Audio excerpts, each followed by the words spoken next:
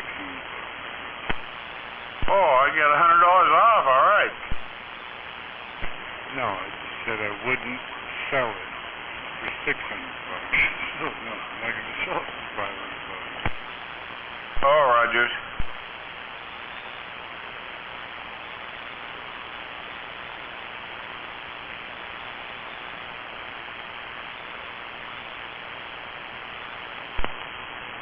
So trailer park, man, put a price on it.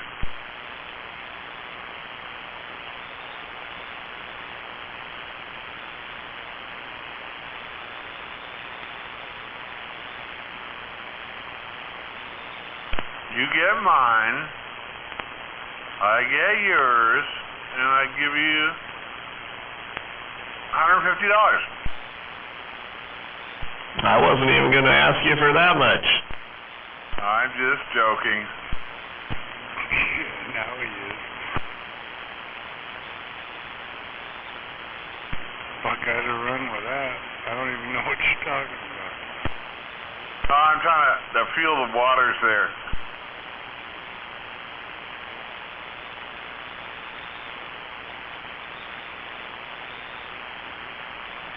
I'm gonna have to hook it back up and confirm its operation and wattage. All right. I ain't doing it right now though. I don't care.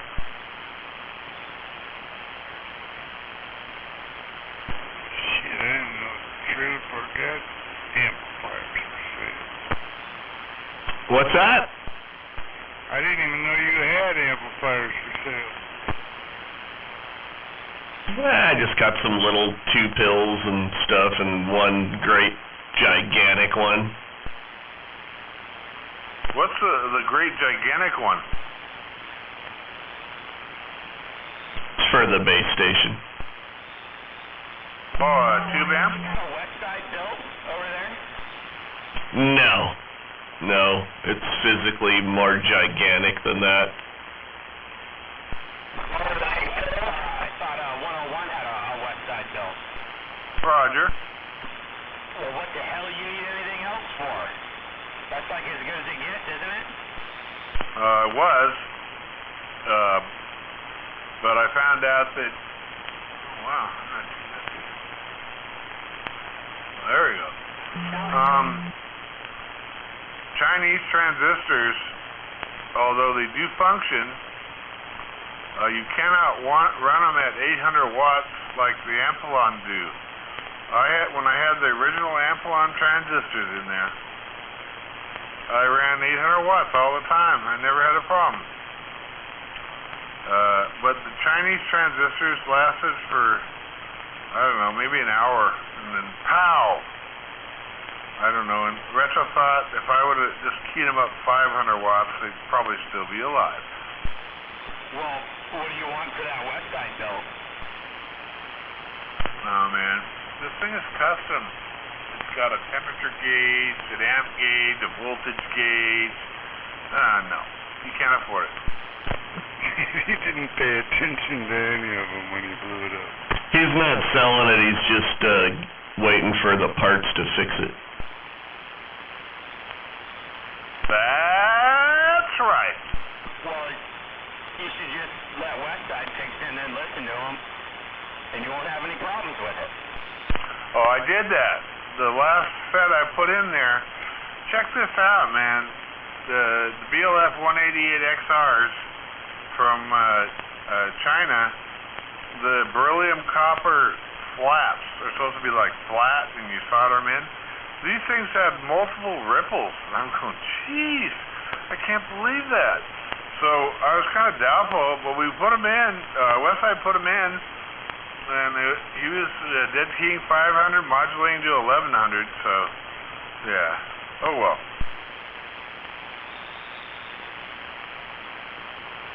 And then 101 pushed the envelope and found the edge of the envelope.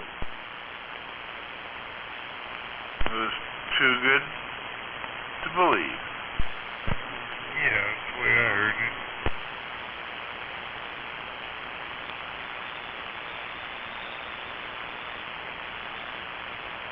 I don't know, man. those transistors.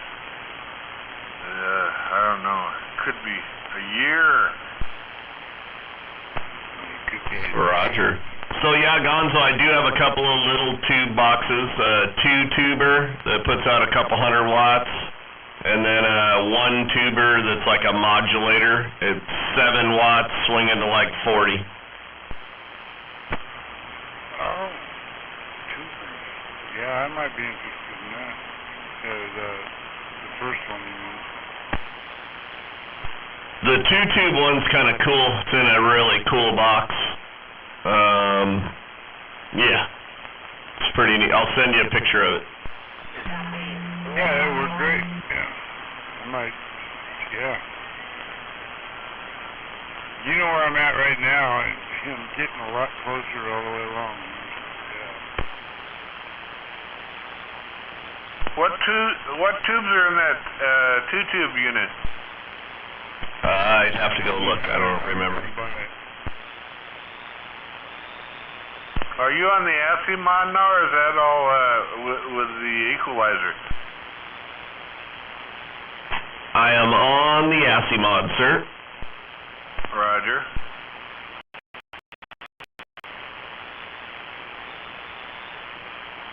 Thought we weren't going to call it ASCII mod anymore.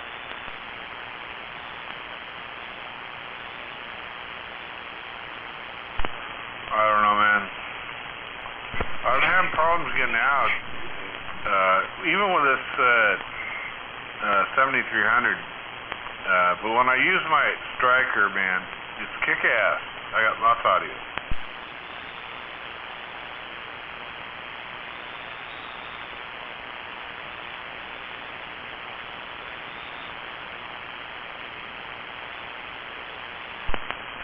Alright, Trailer Park, come on, man.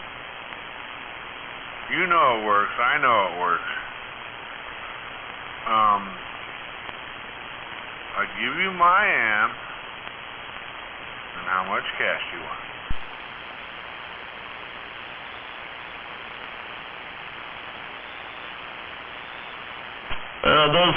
Those tubes start with a 6L, and I can't see the rest of the numbers without pulling them out. 6M? I think it was 6L something. 6LF6. Maybe. They're like medium size. They're not little. They're not huge. They're just kind of medium size. Yeah, they're TV sweep tubes. They might be like 75, 85 watts. Yeah, aren't those the same tubes I use in the Palomar? Could be. Like swinging a couple 100. Yeah, 6LF6s. You have those in your other Palomar. I had the same things in that one I had. I have an amp with a 4 drive and 4 puts out about 8. Yeah, good luck finding those tubes, though.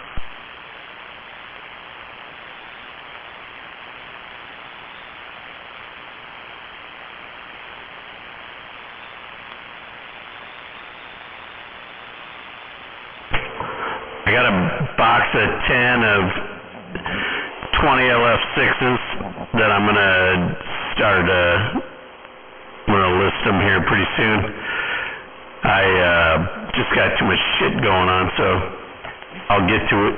But I'm going to put those out there and get rid of them.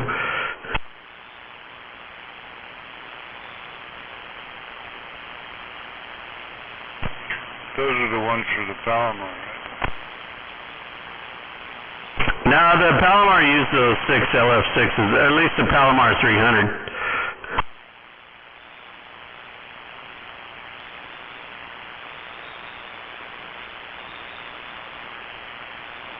Weren't those something like a 1 drive and 3 or something like that? I think they were, God, I can't remember. I really honestly don't even remember what the hell that had in it. Something like that. I think there's 4 of them in there, or 6 of them in there total, something like that. 2 drive and 6.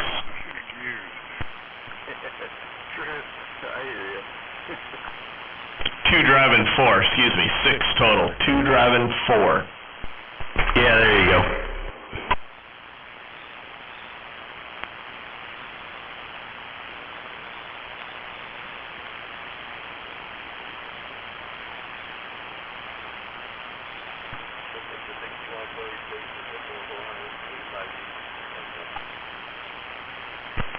Right, yeah. Softball size too.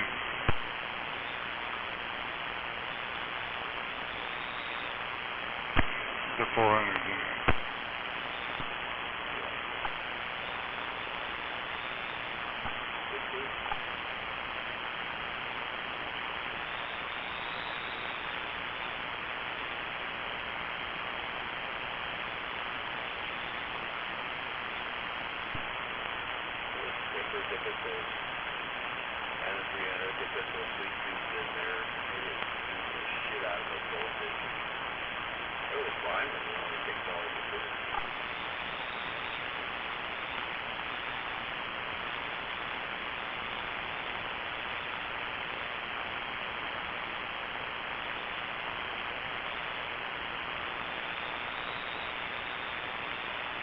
Bisquick, do you need that lawnmower back?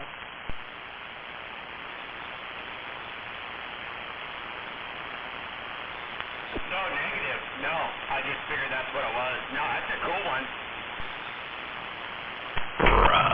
Joe. I like that thing. It's cool looking. Somebody did a kick-ass job on it. And that's the one you were talking about when you were spitting the tubes there. That's the 6LF6s. Is that right? Yeah.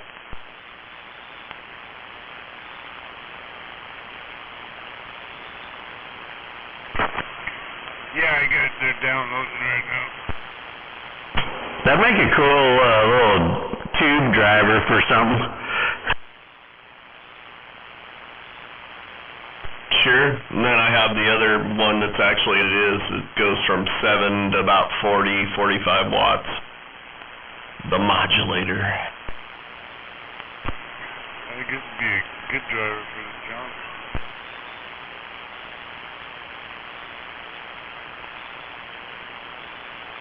So there's a ARF 2001 on eBay right now, not the same old one that's been on there. One that was on eBay, mine, and this other one on eBay. Oh, yeah, okay. Alright. That thing's all military. It's pretty cool. I think you should keep that in the collection. Yeah, I'm gonna see what this one, it's gonna sell for about $1,000, I think. It'll go up another 100 and something, I bet. We'll see. We'll see tomorrow. I know, I'm just saying, who gives a shit? You'd sell the thing and then it pays for half your house payment in 1 month, and then all of a sudden you're still living there and you got no amp and you didn't even notice any difference in anything. Oh, it's a radio, not an amp, but yeah. Well, that's what I mean.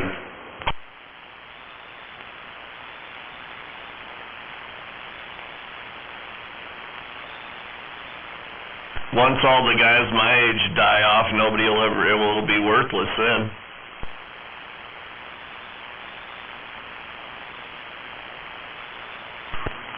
Yeah, I doubt it.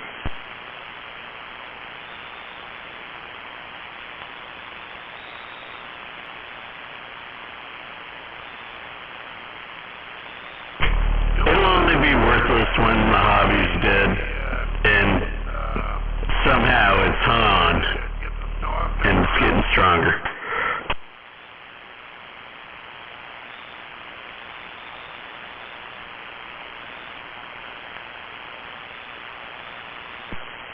How about it, Shazam? Are you out there in the radio land?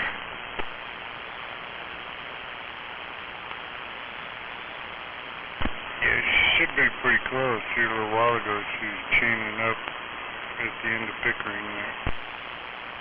Oh, really? Yeah, I had the radio off and the phone keeps dropping them, so, thanks, Gonzo. Yeah, no problem. That was quite a while ago, though, so she should be, if they're chained up, getting close. Yeah, Ken, I'll keep the radio turned on in case they're out there. How about that snow on the rock, man? Is it coming down yet? I haven't gone outside very much, but no, it's just blowing cold, and I didn't see no snow. There's about an inch, maybe 2 inches here.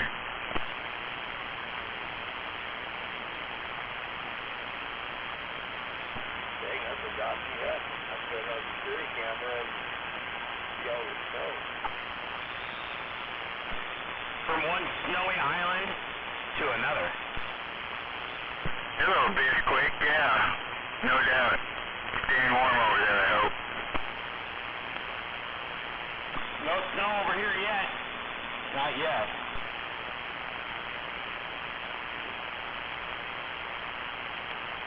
Well, it's coming. You should see the forecast. It's pretty ugly looking out there. What this black blob that's coming rolling in. Biting down on that action. Goddamn double tap. I wish I wouldn't have dragged my feet there and had this furnace all fired up. But soon enough I will. Hey, you can only do so much stuff at a time, you know? I try and take on the maximum number of projects all at once, and it drives me nuts, but it's the only thing keeping me alive. He was at Mimi's at Spencer Lake putting them on, but she should be home by now, so Sky might want to go looking for him. She was putting her chains on Pickering Road. So, yeah, right there at the parking lot, probably. She said Mimi's, but it should be the Spencer Lake store. Not here.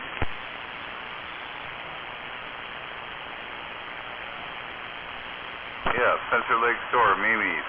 That's the, yeah, it's Mimi's, that gook store there. Good evening, Gonzo. I was wondering where Mimi's was. Right across the Spencer Lake Tavern. That's the store, Mimi's. Good evening to the brothers over there, Nato and Jack.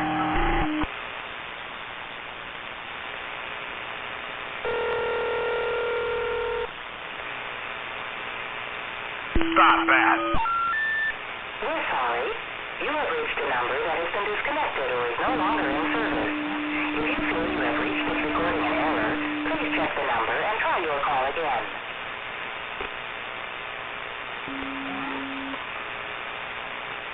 Damn. We're sorry. That's kind of bullshit when someone actually is concerned for somebody out there on the road, and somebody just fucking keys up with a dead key bullshit like that. Dumbass. Yeah, that's a real dumbass, but that's just gonna make him do it more.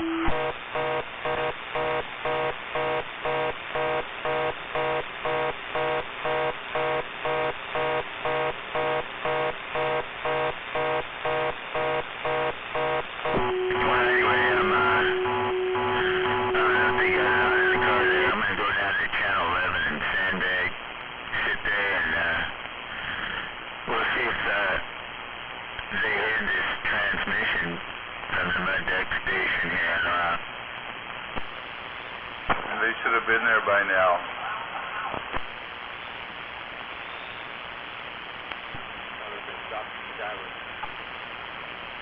They were already at, they were at Mimi's across the street. Well, that could have been a possibility. They didn't make it very far. No, I didn't see him stopping at the tavern after the ride they had. They called me part of the way, and it was pretty scary white knuckle ride. Radio internet STD, turn the fucking light bar off so other people can see. You said you sent her with bald tires. The world is gonna end. Good to go. I looked at him and go, do you realize that you have Maypops? Well, have a nice trip. Bald tires and chains don't go together. That really makes my Maypop. Oh, I know this. Didn't know until like at the last minute here, and I'm like, well, we should probably look at these tires. Yeah. Anyway, I think they might have learned a lesson.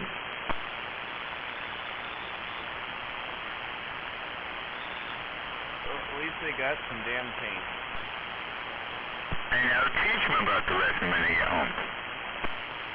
Gotta get you some quick chains too, those are handy. A bag of pellets works good too. Or just those really big, giant zip ties you can get them at Home Depot too. Bottle of bleach.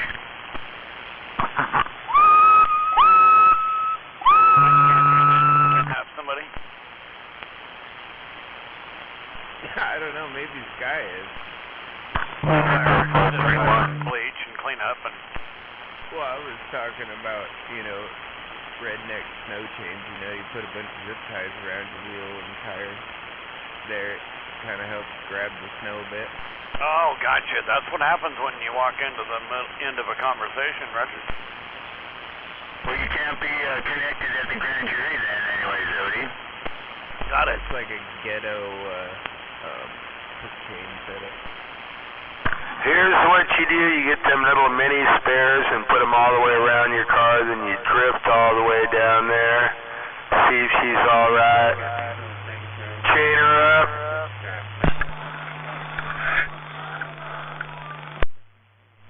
And then hightail it back home. Center them right, it'll just take a bit. But they're called quick chains, and they just strap on there for, they got a little bit of a friction pad to them. And they'll get you out of stuck, if you're in a car. I just get a load of squirrels, and if it's snowy out, I start spinning the tires. I throw a squirrel under my tire there. I get good traction. So just get a truckload of squirrels when you go anywhere. You live far enough out in the country.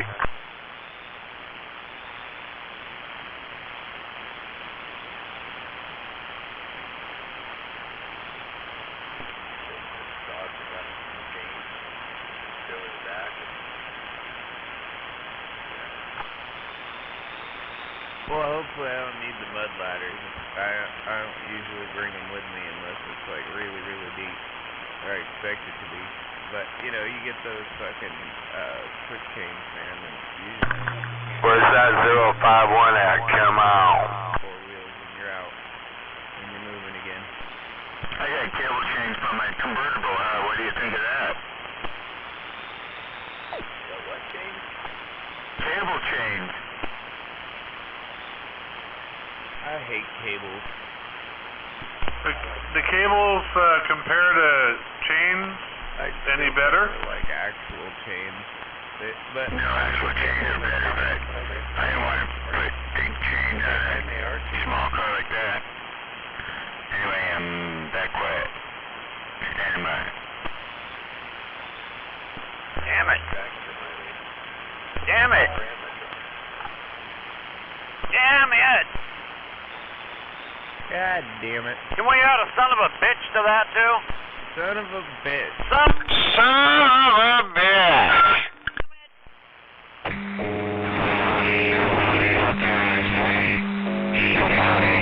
Fired up about again? Well, you know, right? Yeah.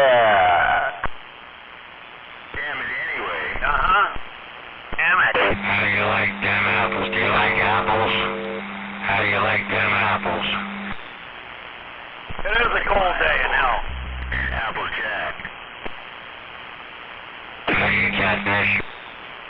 No, I'm over here on this side. That's 531. Race Shack. 2021. 5-1, waving. Well, you got that badass. 269 over here. That's 531 way over there on the other side. I don't know. He's somewhere out there in La La Land. These are cool. 3 feet long.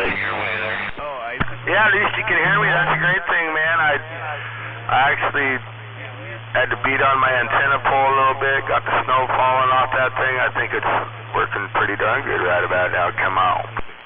I don't have a super high static level, at least at this point yet tonight. But yeah, man, if you need a hand getting that thing up a little higher, let me know. Right on, yeah, shoot, maybe I gotta get my, all I gotta get together, I gotta get my guide wires. Yeah, I got a 35-foot pole I gotta position and then just stick the antenna on. But yeah, that's a two-man job. Yeah, shoot, we'll see if we can get that done in, sometime in the next month. That'd be way cool. Try to get the base of my antenna up to right around the first wavelength there, 10-4. Laser light showing pointed over there. I didn't know they were fast. So right now they're like flickering into the Yeah, 42. Yeah, I used to hear you talk all the time, but I had my Wilson on my Suburban, and there's a big hill between you and me there, so I got that base antenna. It's like right on. I had it about 10 or 12 feet for a week, and then I got it up to 20, 22 feet. So yeah, I'm looking forward to 35 feet to the base. Then I'll be up like 42 feet or something, 53 feet to the tip of the antenna maybe. Oh yeah.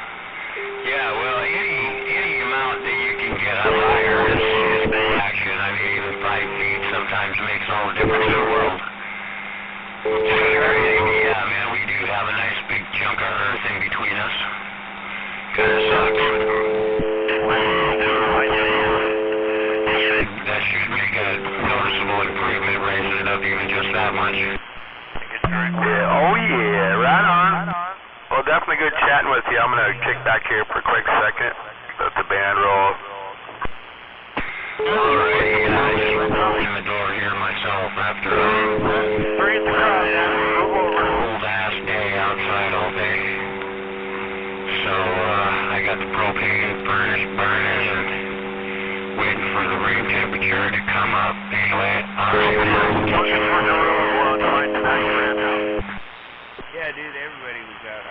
They were out of everything washed and grower. I tried to get in on the Christmas sale, and I got in there a little late. But I got some of the stuff from Black Diamond. It's not terrible. It's not saying much. I mean, it tastes good and it's stony as hell, but it ain't the stuff I was looking for. But it was a pretty cheap ounce. I mean, it was like $70. That's what it said.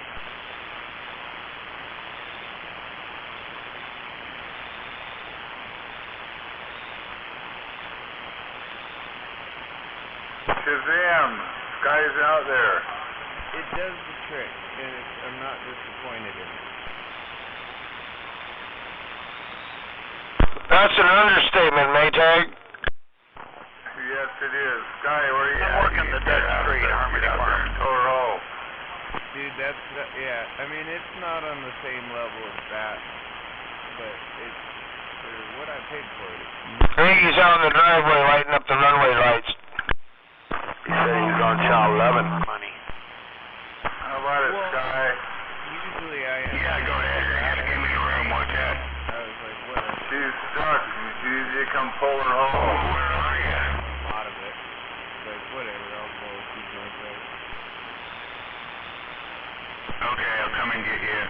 Hello. Doing the pen. I'll bring the Cabrio. You're in the pen. Green cake. They stuck? I can try, yeah. Well, shit, if you need help, I'll... Okay, I grab a tow strap. Let me know, Sky, if you need a real rig. Well, maybe not. Holy crap, no show tonight, huh? Yeah, I'll grab the Jeep. We'll see if I can get it over there. You got a Jeep? Oh, well, you're fine. That's what I wish I had right now.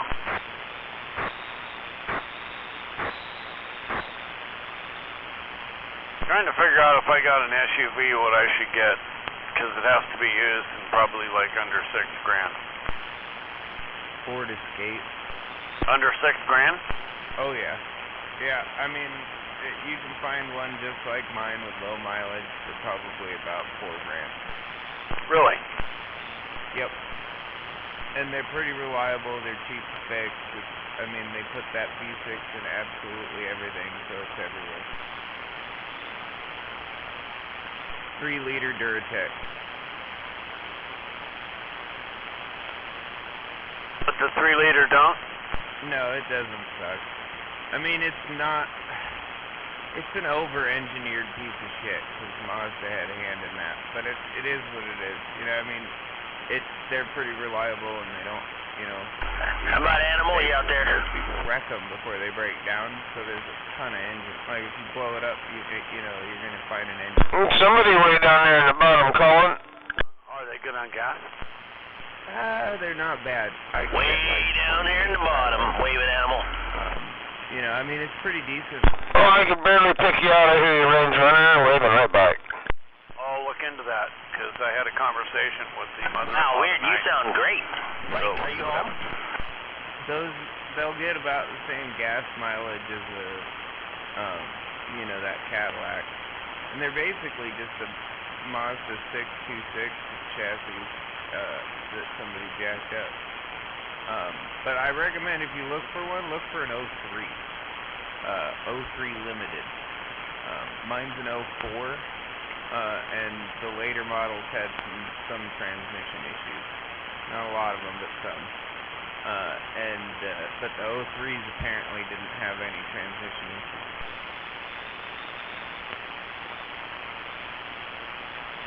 I'm writing this down.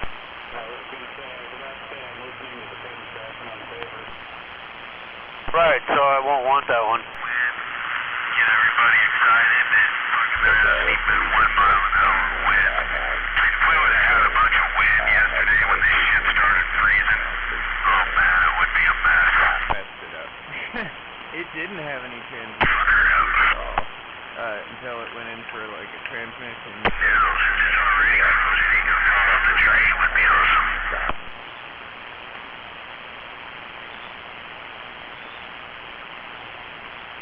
So mine's been replaced with a rebuilt transmission. It's starting to snow over here in Port Orchard. Yeah, my caddy only gets 18. And that's on a good day. Yeah, I mean, like, it'll get like 18, 17 in town. Like, going to the shops and back, you know, down the street from you and stuff, you're probably gonna have maybe 20 if you're easy on the Where's the car? No one. I'm a safety. So, I mean, this I was off drunk on Yukon Jack. This is back in the 90s. I had a patch of black ice on Spurgeon Creek Road and I flipped my car. Then I slid down the road. I played around with it. Ended up in a big old pile of Scotch brooms hanging upside down, all bloodied up. I kicked my window out of my Toyota GTS and I got out and I ran down the railroad tracks before the cops got there.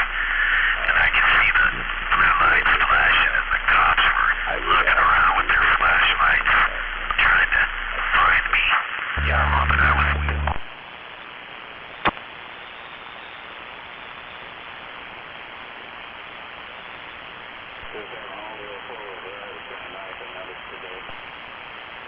WD, you're so weak. Well, I'm only running like 4 watts right now. I turned the box off. I'm just running what I got. Oh, interesting. Yeah, 4 pounds on 4 watts. 4 pounds? That's a lot of doobies if you roll it right. Yeah, hell yeah.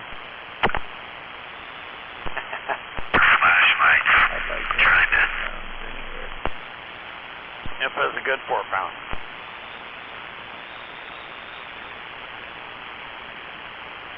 Yeah. But I was way down the railroad tracks and I was drunker than 10 Indians, but they never caught me. That's just I saw Yukon Jack. It keeps me really warm inside when it's cold outside. Well, you know, it's a good story. It turns out I was... And you can make oil out of it and roll that into your doobie and you can make it good weed. Yukon Jack, it's gonna be good. I mean, a little bit. Oh, yeah. I think it was just good around here. I usually put Baileys and I just drink it straight on the rocks. Yukon Jack. Baileys is a good mix. Hey, dude, it's like polishing a turd. Right, exactly. Here, let me pull that out for you. Oh, that stinks. Here, let's put some perfume on that. Okay, perfect. I had a bad experience with Southern Sulfur once, and ever since then I can't even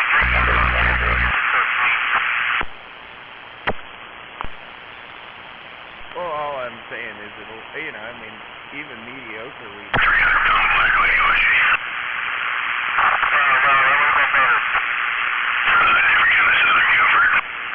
And depending on how you do it, you can make mediocre weed taste better too, because of how you can extract the terpenes that are there.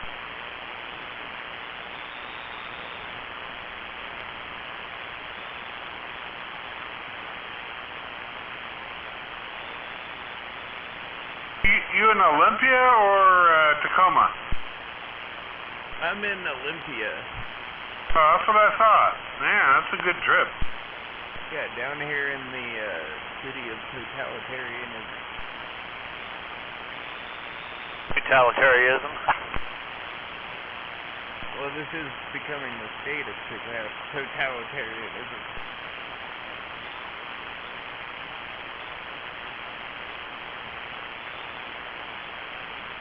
But this is the source of it, you know, capital city.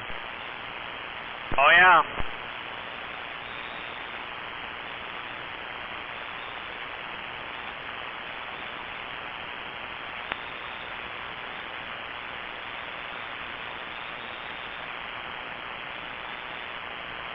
Well, I haven't heard about any tent fires yet, so I'm kind of curious, how do homeless people stay warm?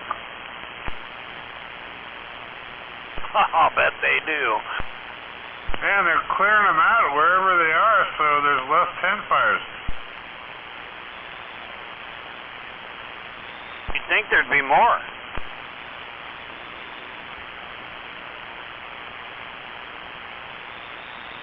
Hey, it's like socialism, man. These people don't want to work, and then they give you a place to live. Even if it's the outside of a refrigerator. And they just give them that park where that statue of Lenin is up in Ballard.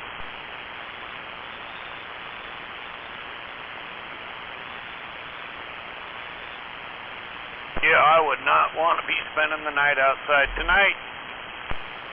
Heard that. Wouldn't that be the perfect symbolism for Lenin? You know, I mean, having just a bunch of homeless people camped around his statue. Yeah.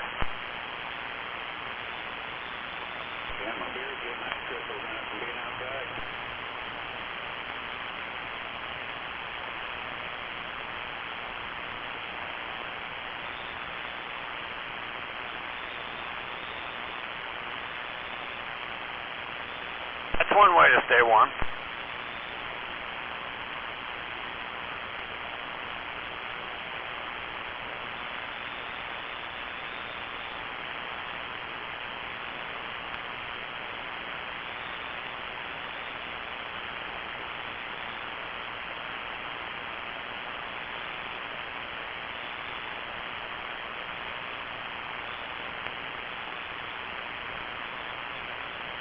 Get you some electric radiant heating in the floors and power it all with the sun.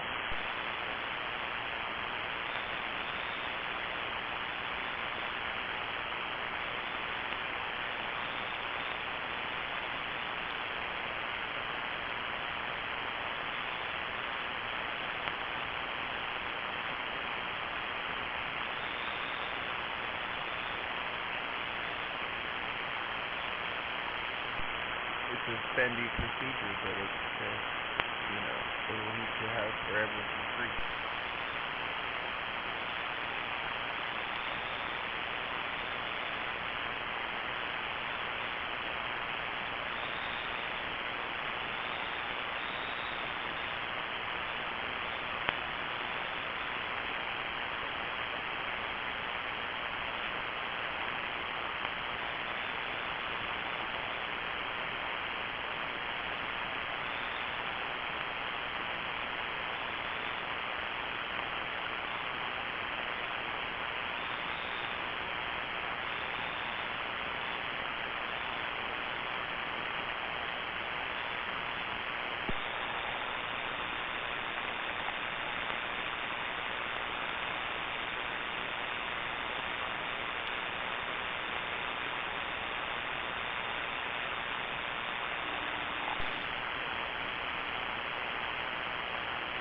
We're all trying to think of something to say.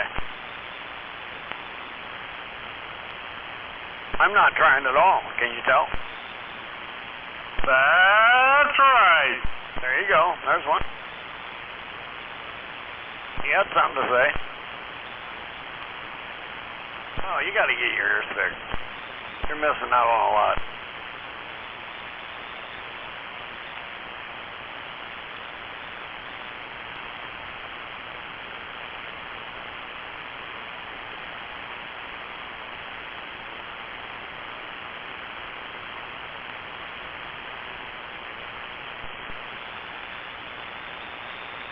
You gonna get one or build one? You got an antenna analyzer? Yeah, why don't you just fix the brand new one you just bought?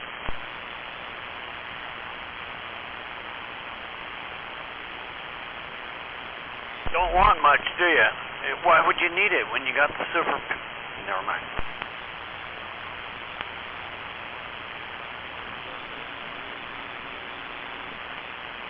Oh, I didn't say that.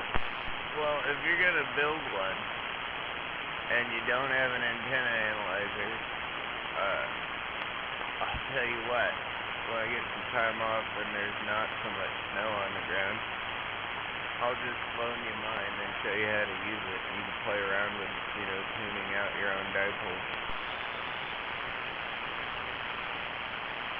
I mean, that helps. You can do it that way. It's a lot, more tedious, a lot more, checking and whatnot. An antenna analyzer makes it a lot quicker. Yep, you're done fucking around. I got a M4 rotor for my penetrator ground plate. Oh, sure. Yeah, you can get a cheap one for like under $100. I got a really good thrust bearing on my penetrator, but it doesn't turn. It's easy to use. It just gives you an SWR and an impedance, and it kind of dumbs it down. And if you want to, you can still plug it into a computer and get the whole model and everything.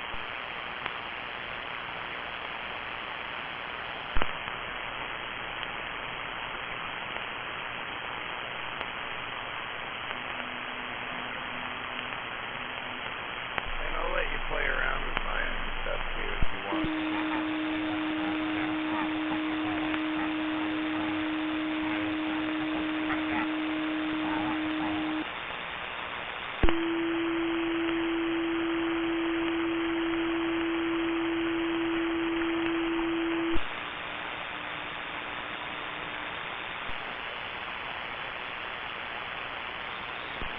Well, like I said before, that's one of the first things I set up for a base station was a living room dipole. Zodiac remembers that, because that's what I used to start. He was one of the only people I could talk to on it, because he was close enough.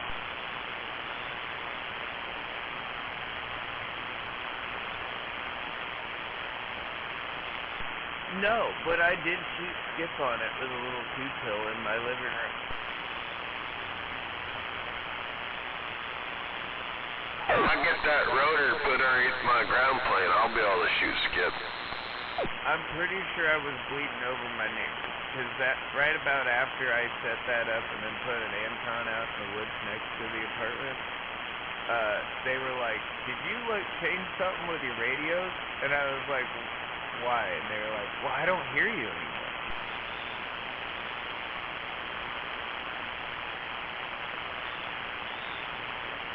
I was like, oh, and he's like, yeah, you used to come through my headphones occasionally and shit.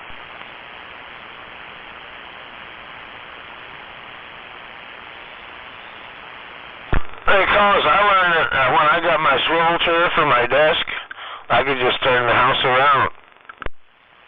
Oh man, does that help you shoot skip? It's been working for me. Oh, you can tell me that'll save me some money.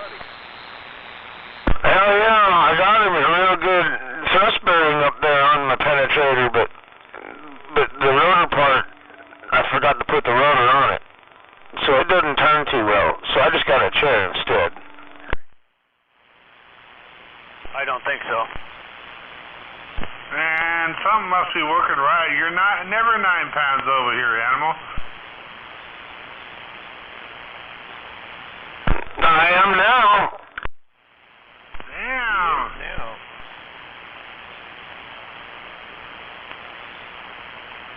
Santa Claus was good to me. Wow. Just gotta get them $1 card tabs. Are you saying you gotta give it the hand job there, animal? No, I don't have to. I was a good boy all year. I done lots of good things, so Santa Claus hooked me up. That's again. It was one of them combo birthday/Christmas gifts. Nice.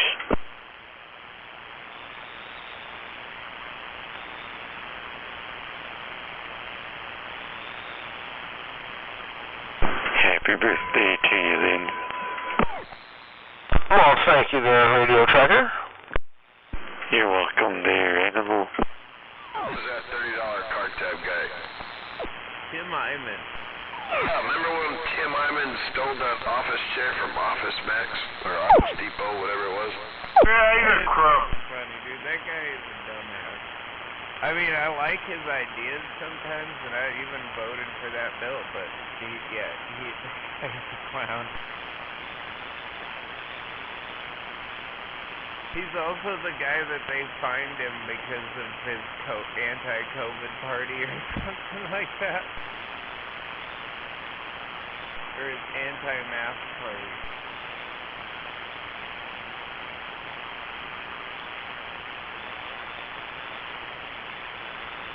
He's just an agitator, you know, political agitator.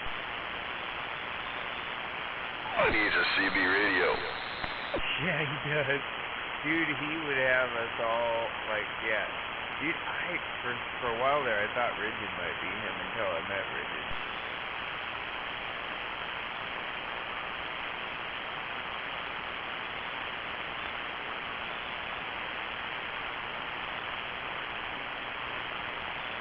Well, Rigid isn't stupid either. But he's also, like, I don't know, like, I kind of feel like that's just his kind of instigating.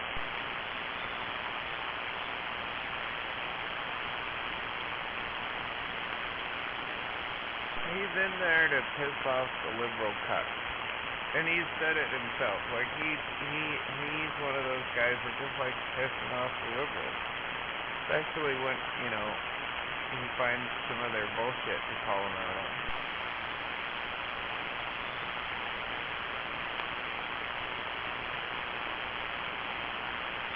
Yeah, well, and that was, you know, a mostly liberal legislature that fucking kind of voted it down.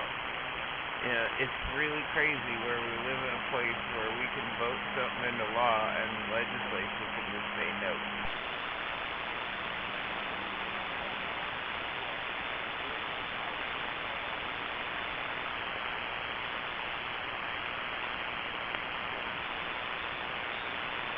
I do agree. We should vote out any legislator that voted against what we voted on. You know. But that never happened. Just like the whole state voted against paying for that tunnel, but the legislature and the, you know, put it through anyways. Yeah, but King County didn't have total control over that budget. The state legislature does. So they funded it anyways, even though the whole state voted against it.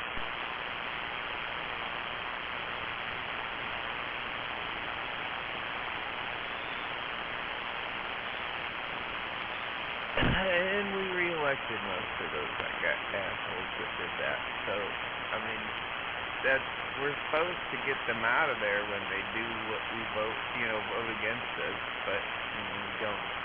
I can't wait to live in that state of liberty. Which state is that? Yeah. Well, and they're not going to do that. But, I mean, you still will be better off. You know, I mean, and where you're at, you're in Illinois. Who's going to tell you what? Nobody. You don't probably never even really ever see your neighbors except for maybe going to town. Yeah, they're trying to split some states on the east side, the east coast. So if they do that, that means that Washington State will have a chance. They got their shit together. They're gonna finally break up the Soviet Union? Washington State over there in D.C.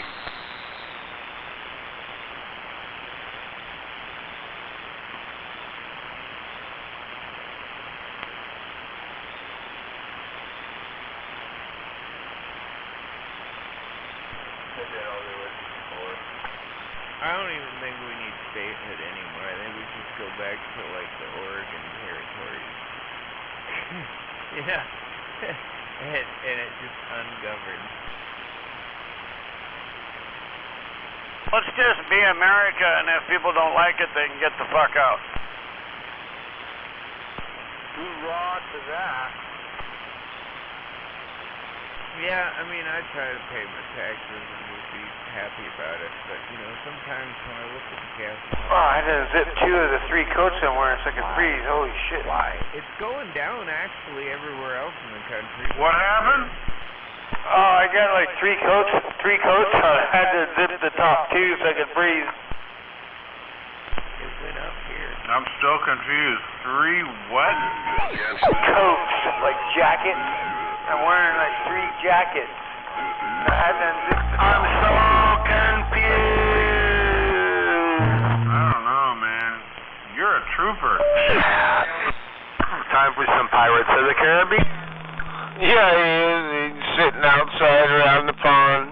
And my jeans on, and then, yeah, on the top there with the thermal, I got the t-shirt. Just got down. Shirt, and, the 3 coats. The outer coat is like a freaking Eskimo coat. California right now, the most Are you sitting next to a fire? to live. Yeah, I got this infrared radiant heater pointed right at me. I'm actually kind of getting a little too warm.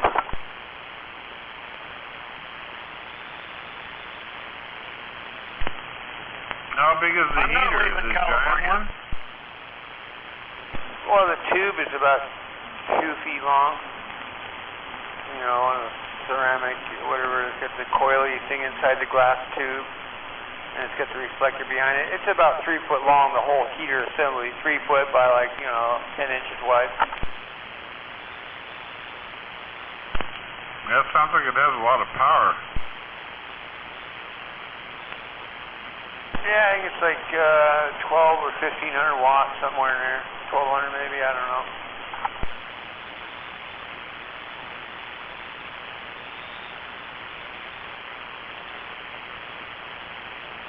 You want to get more than like 16 inches with, closer to 16 inches there, you will start smoldering you. Cool, because I got it sitting on top of my fire pit right in front of me here, like kind of laying on edge, pointed right at me, and some of the bricks that go around the perimeter are in front of it, so I can like set, say like if I have a dinner roll or a sandwich or I don't know, anything I want to warm up, I just set it right on that brick. Attention, Task Beam. You're under arrest.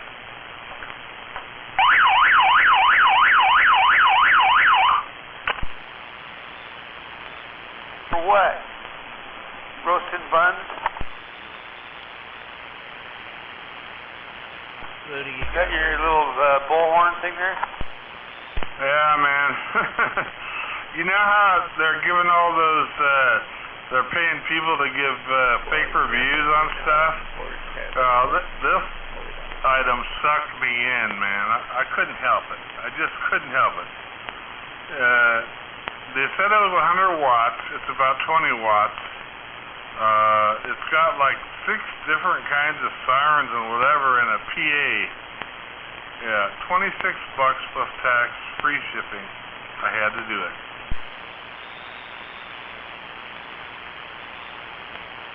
Oh, it's one of those Chinese ones, and it probably, there's the exact same one with different manufacturer names on them all over, eBay or Amazon, I imagine. Yeah. No, I didn't see it, man. They were like on their own little deal.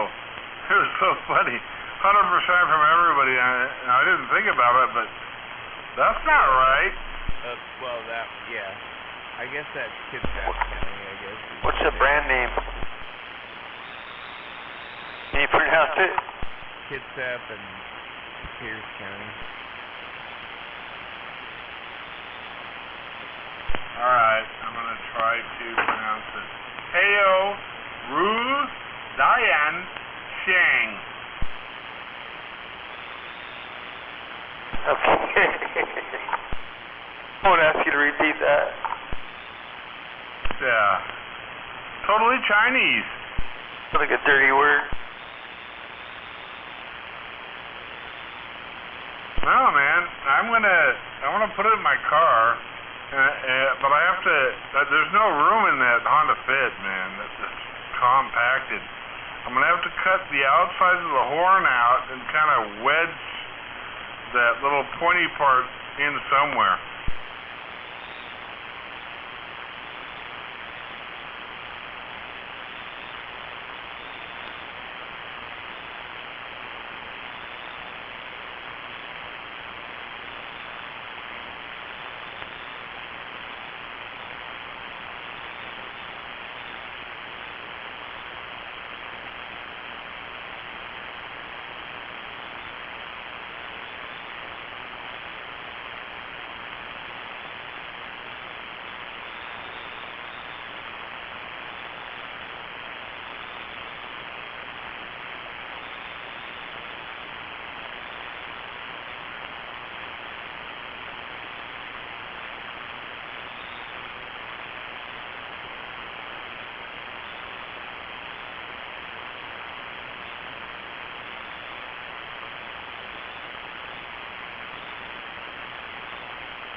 So does that thing have a auxiliary 3.5 millimeter input? No, it's really weird. They use telephone cord connectors and like that kind of wire between the speaker where everything's happening to the mic.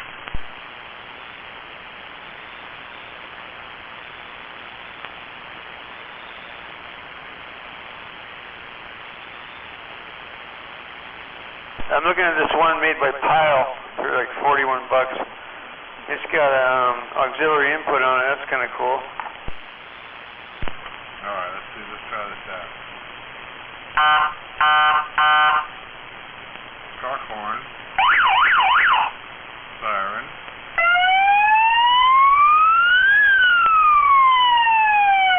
Oh, great.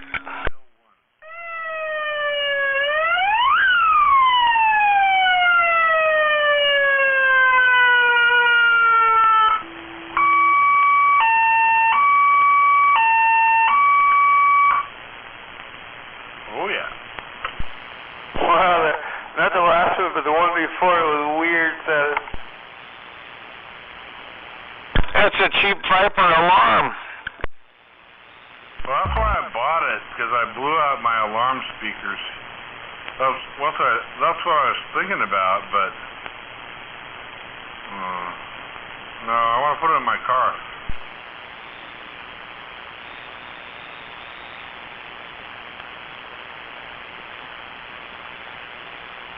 So you can cuss at people? I don't know. I wouldn't do it out of the normal. I just like sometimes you need to wake people up.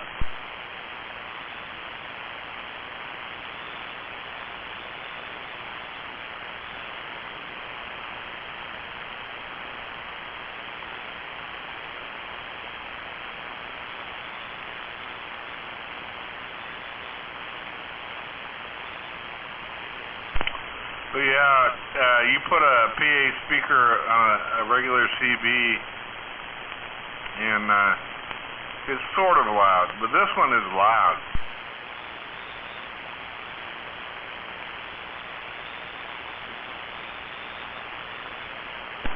this Alavente brand one, 100 watt, 5-tone, and it's got a microphone that almost looks like a cover power mic freaking microphone. It's crazy, and it's got 3 yellow and 2 red buttons. 3 yellow on the top and 2 buttons on the bottom and on the left and 2 red buttons on the right. Yeah. Kind of cool looking horn too. Yeah, what are they asking for it? $30, 10% off coupon. Free shipping?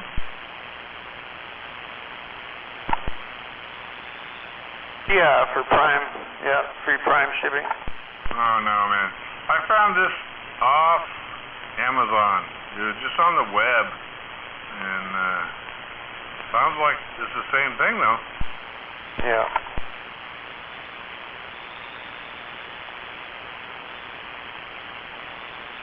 It seems like I'm learning that Amazon doesn't always have the best prices.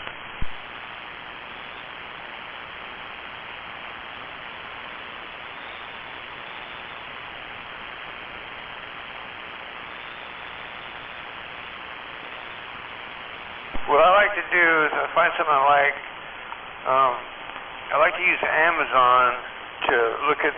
I'll tap on the reviews, and then I'll tap on the 1 and 2-star ones to see what the problems are with it. You know, I kind of use Amazon just to find more out about an item. I won't necessarily buy it there. I do the same thing too. Oh yeah. Well, I don't know, man. The reviews on that siren I got, there was no bad reviews. I should have known.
Dodge 770.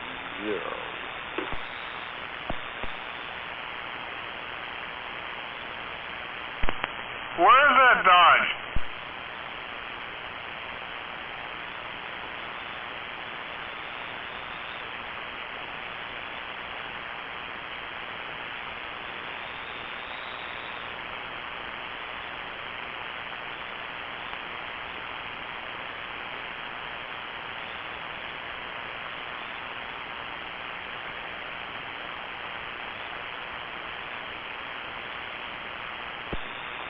Sitting on top of a tree with my ICOM. 7,300.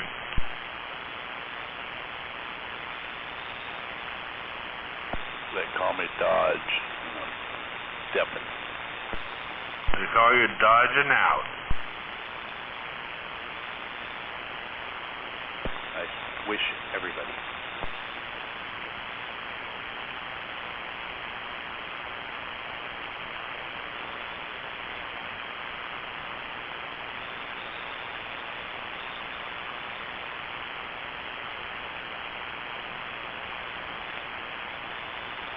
All right, you guys carry on.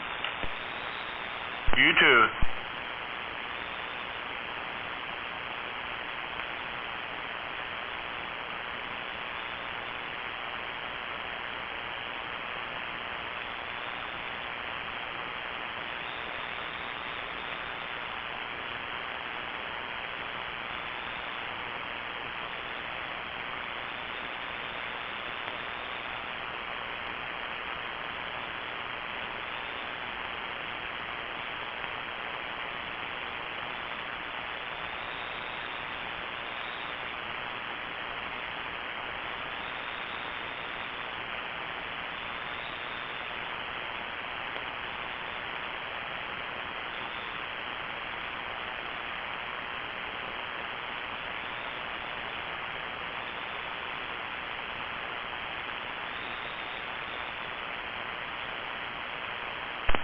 Well, we'll be wrapping up the sidewalks in a moment or two.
What time does the rodeo start? The real question is 531 stranded and in the ditch? Dude, he said he was getting in a Jeep. I think he'll be okay. He's rescuing his girlfriend. Dude, he'll be fine. Are his tires bald and without chains? He's in a Jeep.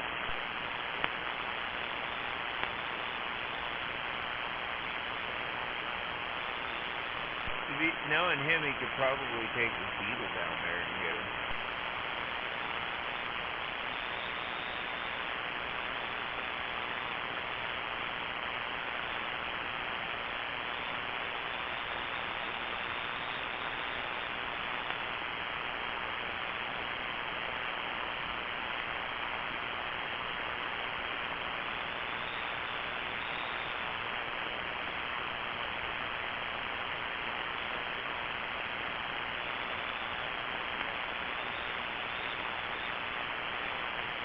I don't think stuck in the snow though is going to be as much of a problem with this guy. He seems like the kind of guy that can get himself out.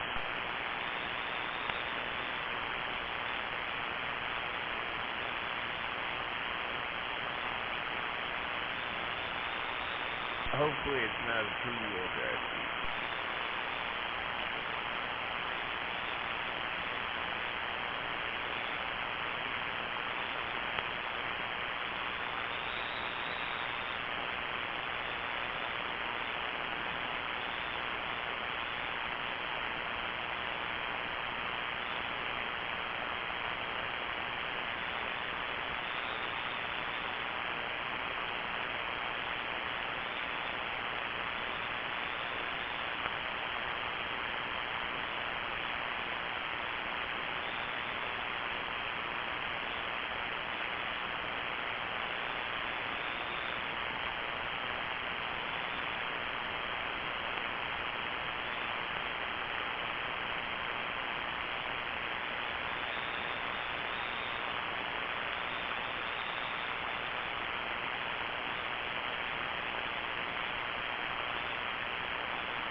Are you stuck in the ditch too now, Sky?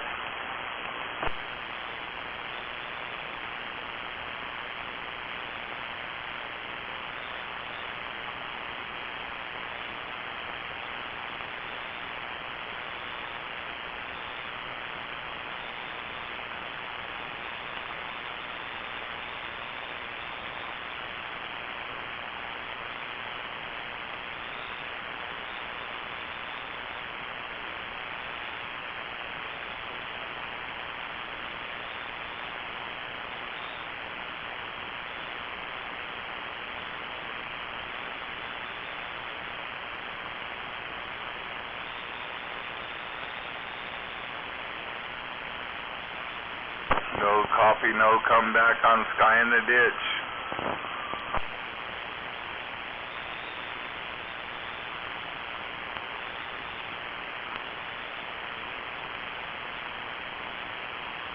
Sure is taking him a while. Yeah, it is. They're being awful quiet, too. Shazam, did he make it?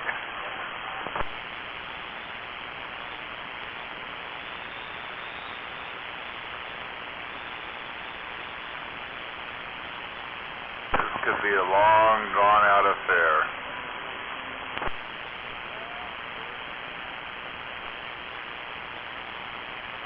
I don't know where you at. You sitting still or are you driving?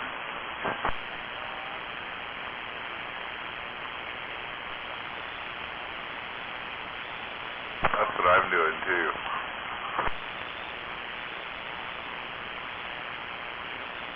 I bet that's where Sky wishes he was right now.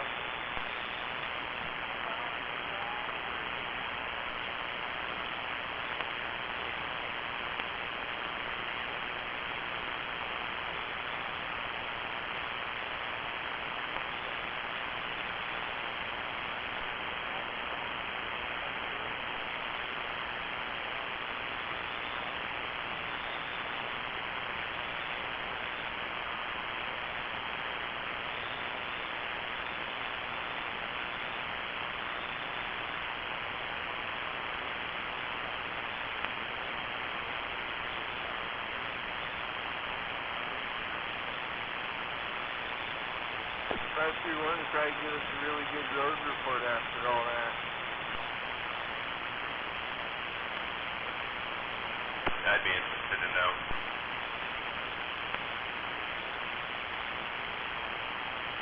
I bet he's doing 70 miles an hour.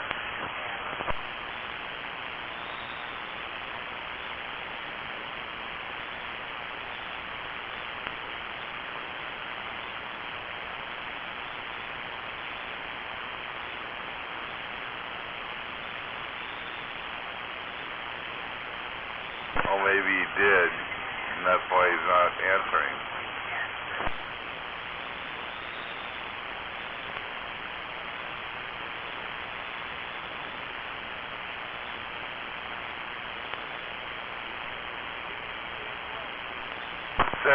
He's only doing 70 on Harcine, you know.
I think I gotta just count some parts is all, if I can make it there.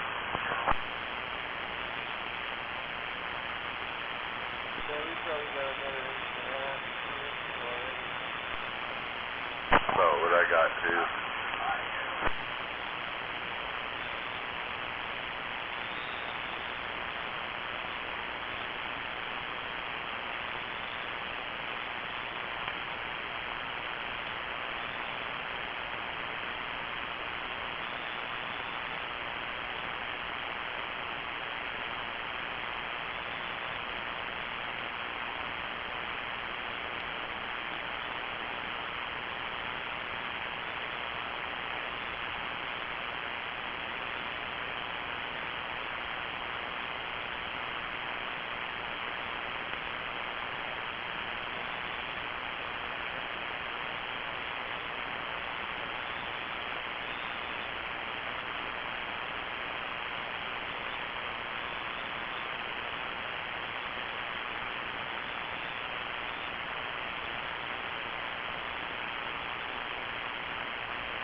about that B-square? B-square, you out there in a shop freezing your house up? Probably not.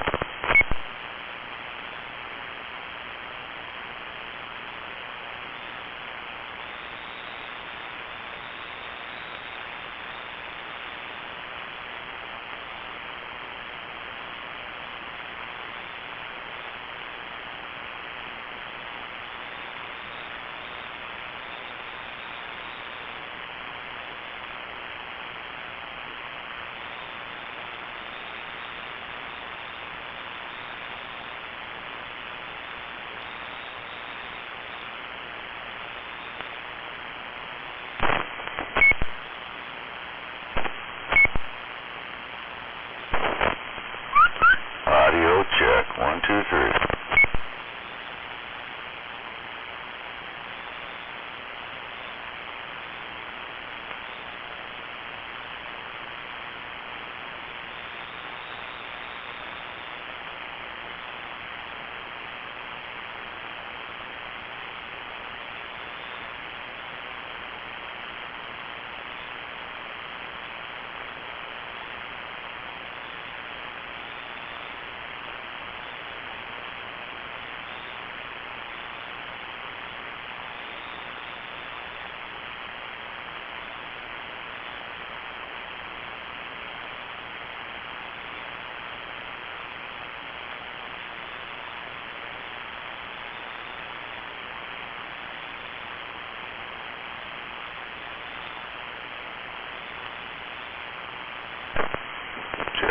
Check, audio check.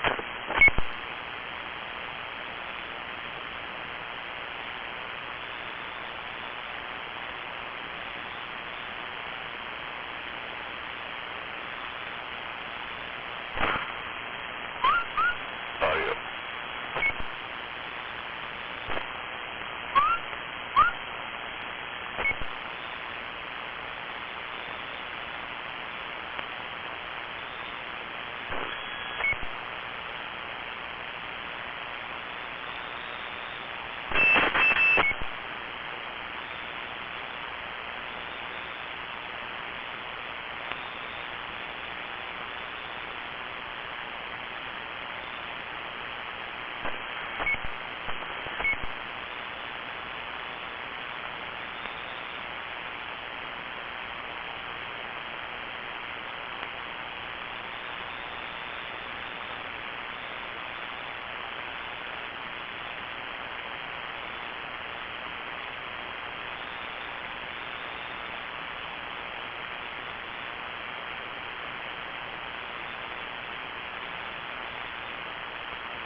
Boys, this is Shazam, and I am home.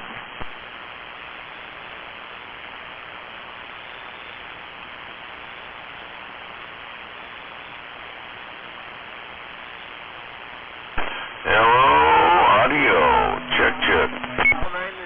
Hello, video. Hellcat Vault. Fuck, I started thinking I got pinned here for a moment. phone did not end up in a ditch. You're beeping. 10-4 on. Yeah, I got a good match. Kinda tells me I'm okay. It's alright. It's okay.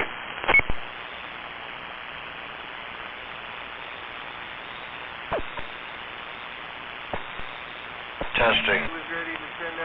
Testing 56 over. Oh my God, Leroy. Leroy, it's been a long time. I hope you had a good Christmas and Happy New Year. Oh, good to hear Sky's not in the ditch. Hello, around the bend. Grab hold of your gland, 'cause it's cold. Fucking Leroy.com. Glad to still hear your voice. At least every once in a while. I wouldn't say all the time. Well, now let's not be too kind. Please, the harmonica. You said I was a prick. I said mister. So how you doing there, up there? Glad to be home and Happy New Year, guys. Yeah, right back to you, you old woman. 10-4 on Safe and Sound in the south. Part. So, do you still got any trucks for sale?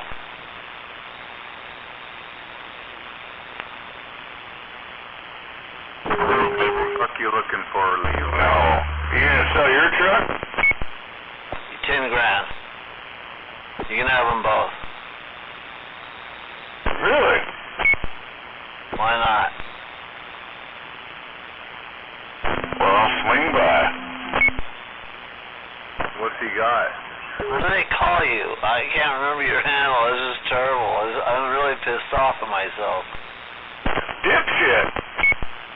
Oh, dipshit, you got a drag boy. You live up there in Bonnie Lake. Yeah, you got the hammerhead, goddamn you goofball. Easy now, don't bring the Lord into this. You don't bring God into this. We already got 6 inches of snow. Yeah, we do have some snow up here, that's for sure. A little more than most. Yeah, how did Shelton? Did he get any? He got about 2 inches since 5 o'clock. Who does? Shelton. Berrien got about 9, I think. Is that you, Cutter? You got the pile driver. Oh, I don't know. Cutter's in right there in Shelton. Usually they get a lot. Cutter's in Great View. Cutter died? Yeah, he's not in Shelton anymore. He's in Great View. In the grave? Cutter's just fine. Yeah, that is there.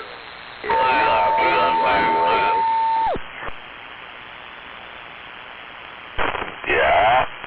Aren't you supposed to be down on 23 where you belong? No. On 23 at Dork.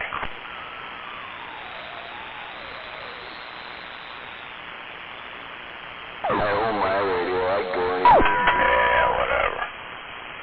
Fuck that echo. Well, I can go anywhere I want. My radio. Leroy didn't say that.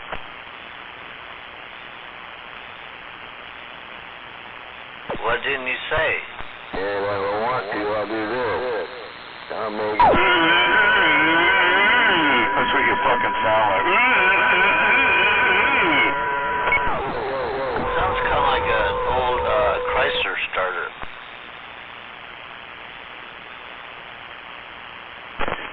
Whatever fucking punks you got, my friend. Roger, hello? No. We're gonna hand out there channel 17, no doubt. No doubt.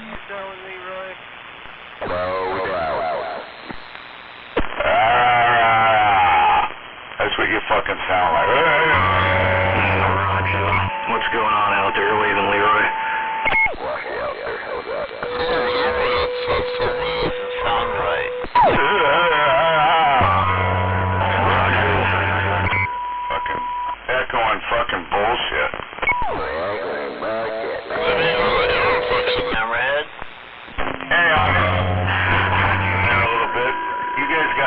on, take it over. I'm gone.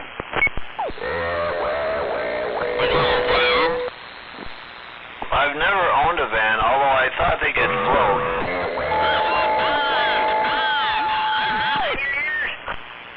Yeah, that's what I want to sound like when I'm trying to talk to somebody. Isn't this kind of nice?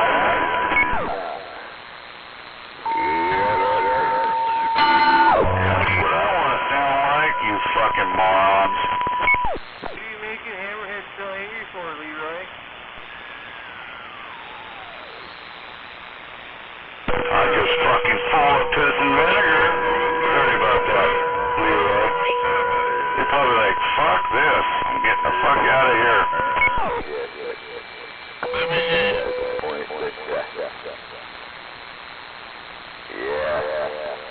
Maybe I'll, no. Yeah, I just gotta chew down on that shit. Man, every time I hit 23, that's all I hear is fucking sounds like fucking dipshit. This thing's still warming up. Still melting that antenna off. And, get out. Roger. Yeah. One thing about it is, you got a button, you push it down, you can be anybody you want to be. That's one thing nice about the old two-way radio. Just depends on the character, I guess.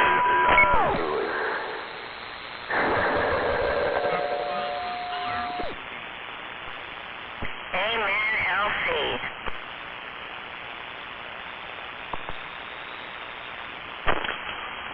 I was just gonna say, can't we all just get along? Oh my God, almost a headache. I tell you what, it's kind of sad when you're sitting down here talking to your local buddies down here. You know, we're all talking locally, and I can't even talk to you. I'm almost better off talking on Skip. I almost enjoy it a little bit better, actually. Meeting new people and fucking all around the world. It's kind of nice. But I come here in 17 on my own local channel, and this is what we get. Kind of sad. Hammerhead, who pissed you off out there?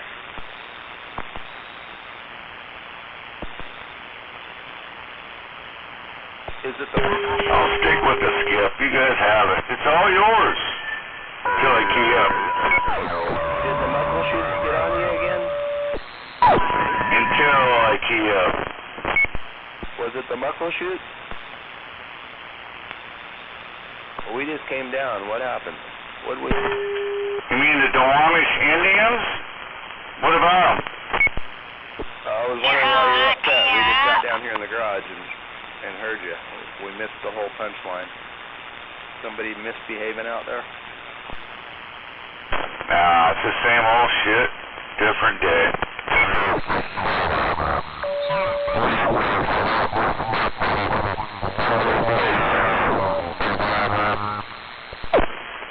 Aren't you supposed to be talking on 23 again? Both of you fuckers. That's where you like to hang out. What the hell? Are you drifting away from... No.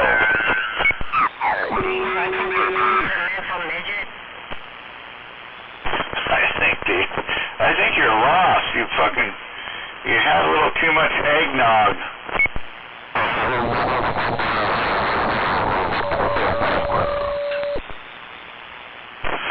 Hey now, you're on my channel. I'm not on 23. Be careful what you wish for. 23's for the dump truck drivers, I thought. The rock haulers.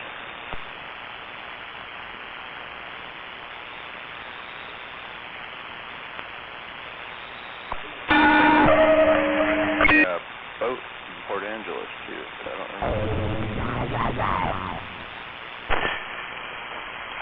I thought I heard Port Angeles out there. Port Angeles, if I do hear you out there, I'm waving a hand. Probably not, but I'm trying.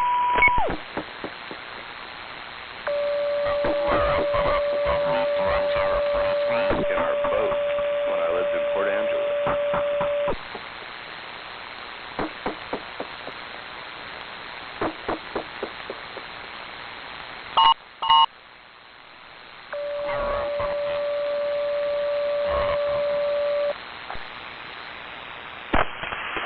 feel real good keying up on people. Hammerhead, are you not hearing us?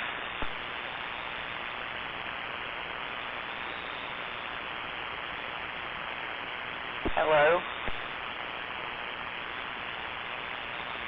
Am I not fucking getting out? Sweet pea, you sound fine. Give it a break. Who's keying on who out there?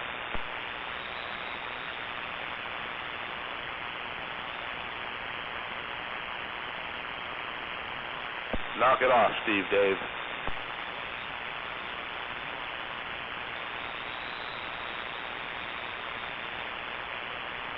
I can't hear anybody out there.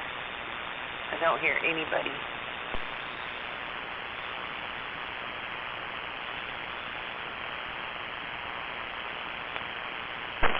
I guess everybody just kind of got quiet.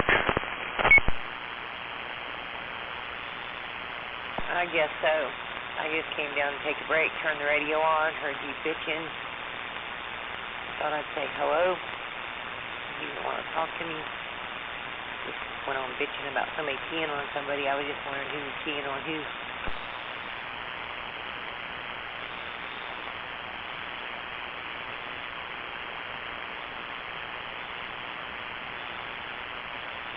I guess I'll just play some fuck you music and not worry about it.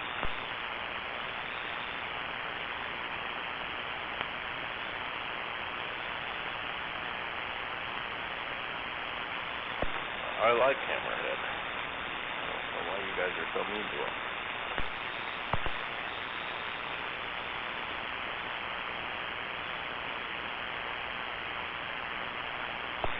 Gray Ghost, are you out there causing trouble? You know, I haven't heard him at all. I'm quite shocked. He'd be right in the middle of that. Well, who is out there? We just got down here. I haven't had the radio on. Who is out there giving you a hard time? Nobody's giving me a hard time. We're just fucking throwing our weight around there a little bit. We're all locals up here, and anyhow. Yeah, nothing, no harm done, I don't think. I really don't care, but anyways, it's just some local boys up here keying up on each other. Alright. I didn't want to hear you all upset out there. There's not too many people out here, so try to keep who we got. Oh, I ain't going nowhere. Not for a while anyways, but I talked to those guys quite a bit. They're alright guys. It's just all of a sudden they come down and think they own the fucking channel with their echo. Where's Rocket? What happened to Rocket? I haven't heard him in days. It's been a couple days, I will say that. Sweet Pea, it's been a couple days, but I did hear him, I think, on Christmas. Yeah, Christmas I heard him. He gets out there, usually it's like in the morning, he must work like a swing shift or something. But I hear him quite a bit out there, actually. I've got studio audio. He sounds like a fucking weatherman to me. But yeah, I haven't heard him out there in a while. I start getting worried. Well, if I hear him, I'll tell him you were worried sick. You tell him that. I don't like hearing bad shit. But when people aren't on the radio in a few days, you start wondering. Check. Hadn't heard 45, but he was in jail, so. 45, I just talked to him today. What, he's in jail now? He must have got out.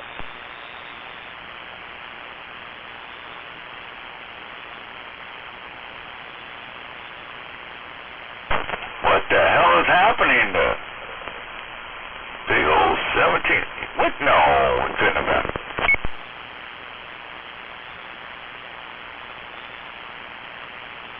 You never know.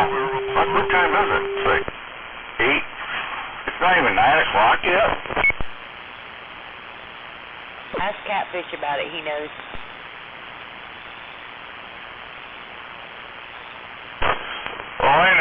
getting fucking cold out there, and be prepared.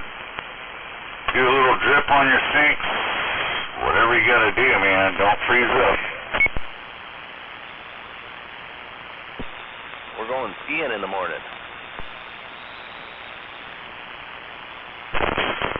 Where are you gonna go? White Pass, Suquamish, Alpental, or maybe even Highway 2. Stevens. Man, I used to ski my ass off back in the day. Yeah, we're gonna go to White Pass. The kids got their snowboards, and I'm gonna show them how an old man on skis can out snowboard them. Oh, I did that for years, my friend. Years. Fuck, I love the fucking skiing. Right now, I got lazy about, the kids are all fucking grown up. They're fucking in their 30s now, but now I just sit on a snowmobile and ride the roads. I don't even climb hills. Just go out there with my flask and, sit down and ride. And that's what I'm talking about.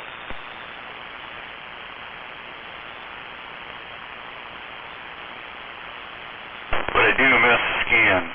I still got a couple sets of skis over here. if I showed up at the mountain with the skis I got right now, they'd be like, fuck, we haven't seen. Oh, maybe they do. Remember, we got some 200s. I usually ski on like a 210 back in the day.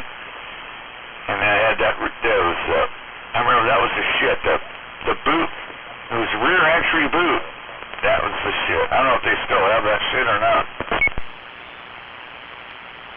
Yeah, I've been skiing on some old shit since I got back here. And I just bought a pair of short, fat powder skis, so I don't look so out to date. And I'm kind of nervous about trying them. I'm used to my skis. But yeah, they've changed. They're using water skis now. They're silly looking. Yeah, they're kind of fat, and then they anyways, I know exactly what that. It's been a while since I've been up there. They might even change even more, but that was like fucking trick skis, you know. You could ski backwards, forwards, they're double tipped. You know what I'm talking about. Yeah, that's how these are. I was going backwards on my old skis. I'm bringing them with me just in case I can't catch on to these fat ones. But yeah, they look like they go both ways. I'll know tomorrow. Oh, right on. Well, good for you. Good for you. Trying something new. Before I fucking croak, I will get back up on, I like to go up to,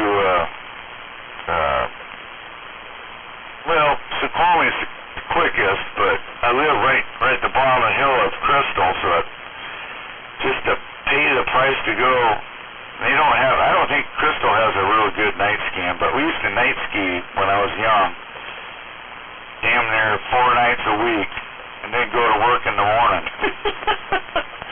God, it was nice to be young. Yeah, I did the same thing. The 80s and 90s, I was up there all the time.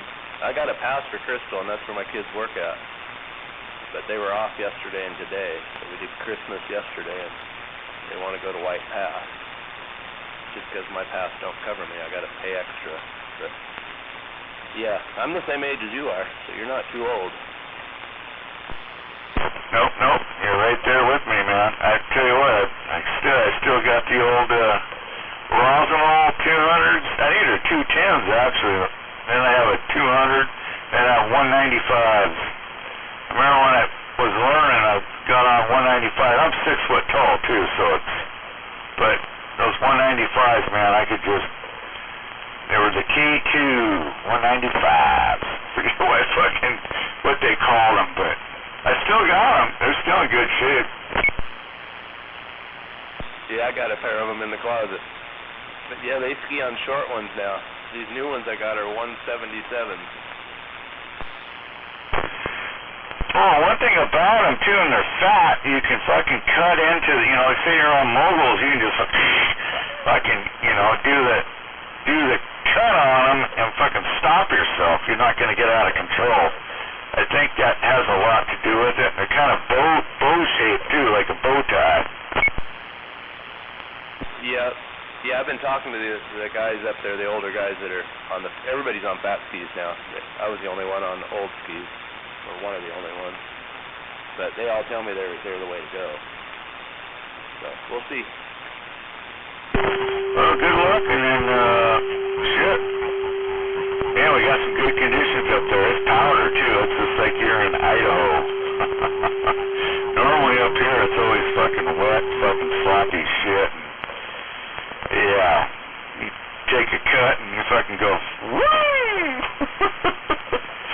But you know what? If you can learn to ski Washington, you're a better skier than anywhere in the world, I swear to God. It's, you know, if it's normal conditions right now, obviously we have powder conditions, but when it's fucking wet and shitty out, it's like, you really got to have your shit together to ski it good.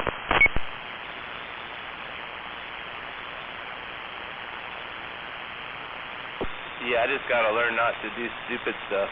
I can go all day and not fall, but I like to try to do stuff I shouldn't try to do.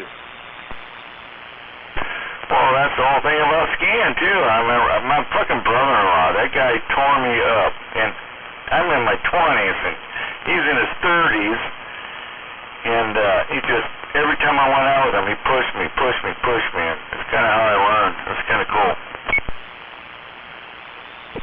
Yeah, I learned like in '76. My dad took us to Alpental and didn't teach us shit. We had skis that reached the tip of your fingertips, like 205s when I was in 6th grade. And I'd fall down to stop, so I figured the shit out. Oh yeah, so I remember one particular time I was up on Alpental and they hadn't opened up the backside. And we go all the way up there, and it's like, hey, there's only been 2 people down the backside. We got there early in the morning, and it's like, they finally opened it. And I don't know if you ever skied the backside, I'm sure you have, on the backside of Alpental, but it was just like, I've never skied it in my life. I'm like going, fuck, are you serious? We're going to go up this fucking funnel? Oh my God, I was never so scared of I was like, fucking, well, if anything, will just cause an avalanche and I'll end up dead at the bottom. But, man, the first turn I remember just popping off that little lip there and whoop, whoop, whoop, and the whole, it was so cool, the whole hillside, just like an avalanche, just fucking took off. I mean, the whole thing was, we were just like the first ones up there. But anyways, I didn't even turn. I sat there on a fucking right-hand turn, just sitting there and floated almost 200, 300 feet down that fucking top of that hill. That was some cool shit. I'm sure you probably, I'm telling you what, there's nothing better to just sit there and let the mountain fall with you. Yeah, I remember some cold-ass chair rides. The chair rides used to scare me more than the skiing. That Alpental was the real deal there. That wasn't the place to learn to ski for sure. I remember if you're good enough, you just keep yourself up. Don't fucking fall over. If you fall over, you're fucking done. I remember that. And it just, the whole mountain just flew down with us, and we went, I don't forget how many, probably 1,000 feet, just floating in that shit. And it was just like, oh my God, it was such a rush. I'll never forget it. I would never went up there unless it was, you know, for my fucking brother-in-law. He's like, oh, come on, fuck, you're good enough, come on. I'm like, and, you know, Crystal Mountain, he pushed me up there a few times, too, at the top there, and fucking moguls the size of fucking football fields. Jesus Christ, he got nasty up there. Yeah, those things beat the crap out of me now. I've had groin surgeries and shit, and I hit those moguls, and when my knee goes into my chest, that just kills me. Yeah, well, luckily, I went up there a few times. I forget what they called that. That was like the second one to the top or whatever. Anyways, we went down that thing several times, and fucking those moguls were just beat the fuck out of you. It's like, this is not fun. What the fuck are we doing here? That's not that's not me skiing. I'll tell you, I did not like that, but it was a challenge. You know, can you do it? Yeah, they've changed Crystal. They got a gondola there now, and K2's not there no more. Part of the area we used to ski in the 80s is out of boundary, closed off. I wouldn't doubt it. We're the only fucking dumbasses to ski it.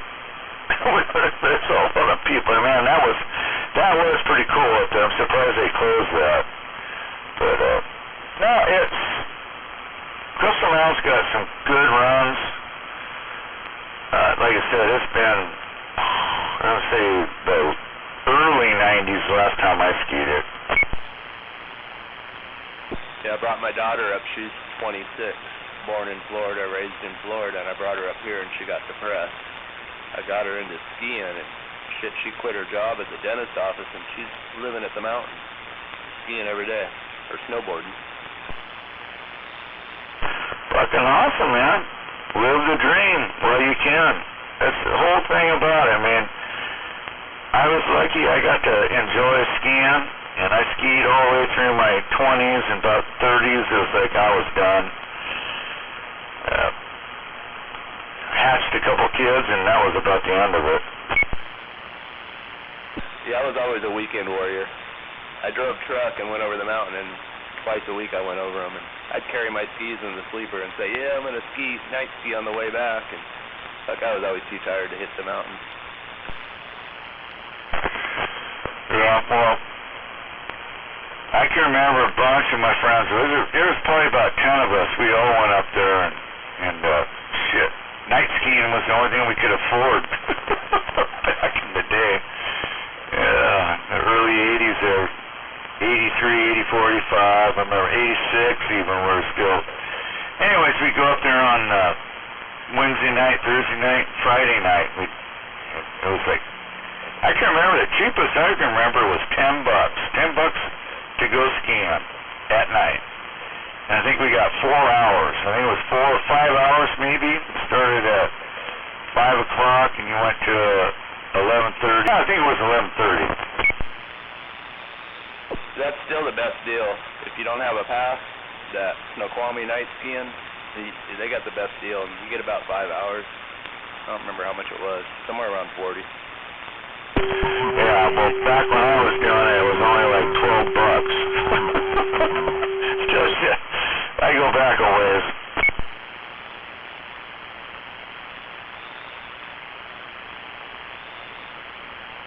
I remember my buddy had a 69 Nova, and we're driving that thing up there, and he didn't have no antifreeze because it leaked water like hell, and the fucking thing froze up, and fucking overheated going down the fucking pass, trying to leave there, we're all fucked up, and it's like, oh my God. Some of the trips that we had up there was remarkable that we made it.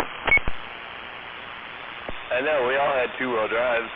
I had a 67 Mustang with some welding rod in the trunk, and that was it. No tires. Fuck yeah, it was just, pull it over. We got 2 gallons of water in the back. Wait a minute, it's frozen, so we ain't got no water.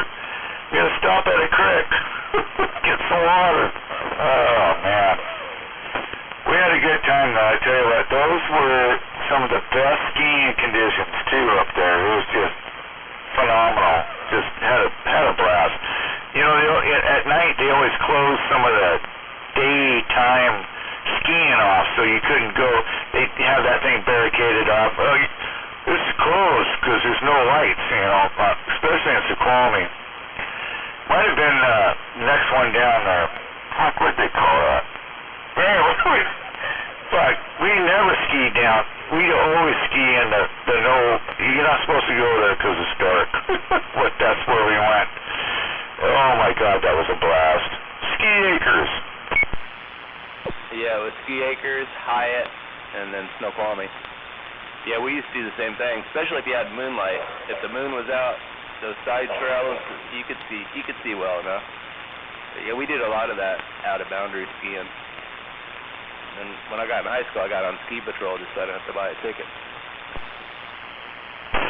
Here they come! Get the fuck split up! Oh man, that was some good times. I'll never forget it. I was very blessed to get into that, and just to have. I probably did it for about 5 years. Then I did it maybe a couple more years after that, but I might have like 7 years in the scam. But man, I tell you what, when I was in my youth, I'm gonna learn this. I learned it all on my own. Fucking people picking on me, all my fucking friends, because they all had ski lessons and shit, and I show up about 17, I don't know what the fuck I'm doing, and I remember going, anyhow, I learned on my own. I didn't have no lessons. Fuck that. It's like fucking point the skis down and hang on. Yeah, you know what was funny is they used to get me and they'd punch my ticket for going fast or jumping. Now they got fucking jumps up there in a park where you can purposely go off jumps. It's like totally changed. Copy that. Yeah, there was. Oh, my cousin and my father-in-law, I guess he'd be. Anyways, he was pretty wild on jumping. He could. I just can't never get myself to fucking jump off, catch air like that. I was like, man, I'm good. I think the most air I caught was maybe 100 feet, and that scared the hell out of me. I'm not that type of person. Nope. It's the landing. The landing's the hard part. Up until a couple times, and my brother-in-law was actually skiing with him, and he's like, just let it go. Don't try and slow down until when you see me turn sideways, anyway, we go down just the bunny run there, and we go so fucking fast that we catch air for like the longest time. I'm like going, oh my God, this is incredible. You're just floating in there for a while. It wasn't just, it was a while. And I'm like going, okay, now we gotta stop, and we could fucking barely stop at the bottom of that hill. I was like, fuck this. I went past the fucking into the parking lot once. I used to take everybody out standing in line. I'd come in so hot, I couldn't stop.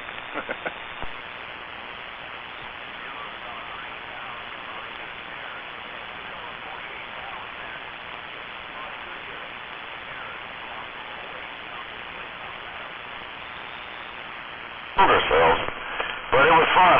You know what? Those are times that you never forget. We'll get some rest, and we're leaving I think we're leaving about 6. So get over here in Parkland by 6, and we'll take you up there. Yeah, I wish I could. I got a pinched nerve in my back right now. My sciatic's messing with my back for about 3 months. I'm all crippled up. I mean, I get around, but it hurts. And it's just like, goddamn, I got to get that thing taken care of. So hopefully, first of the year, I'm going to get a shot in my back, and I've had it before, but yeah, too much laboring back in the old days, packing shit on my shoulder. But anyways, yeah, you take care. Enjoy the skiing up there, and man, I envy you a lot. Trust me, I'm jealous as hell. But at the same time, you guys tear it up. Alright, Hammerhead. Yeah, get one of them injections. That sucks you got that going on. My wife went through all that. She finally had to have surgery to take care of that. Yeah, we're not going to say anything about surgeries. We're just going to get my little injection I had about 8 years ago. I had the same thing kind of happening, so hopefully, yeah, but I do have a lot of arthritis. Lots of fun back when I was young, and now I'm paying for it.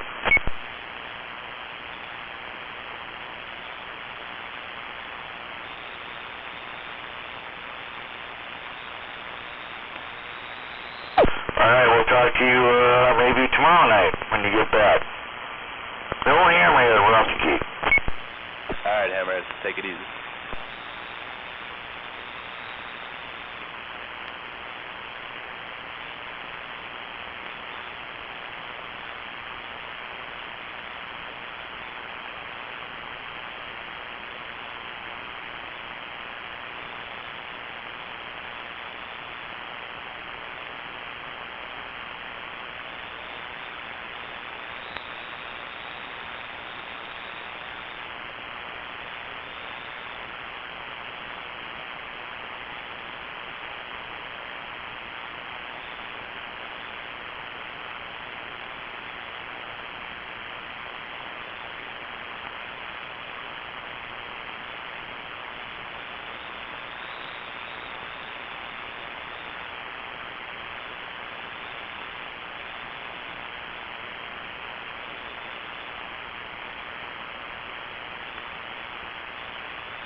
crispy.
Then they all moved to the other end of the bench.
chili sauce.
What's really going on out here?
That makes me a certified mutt. Yeah.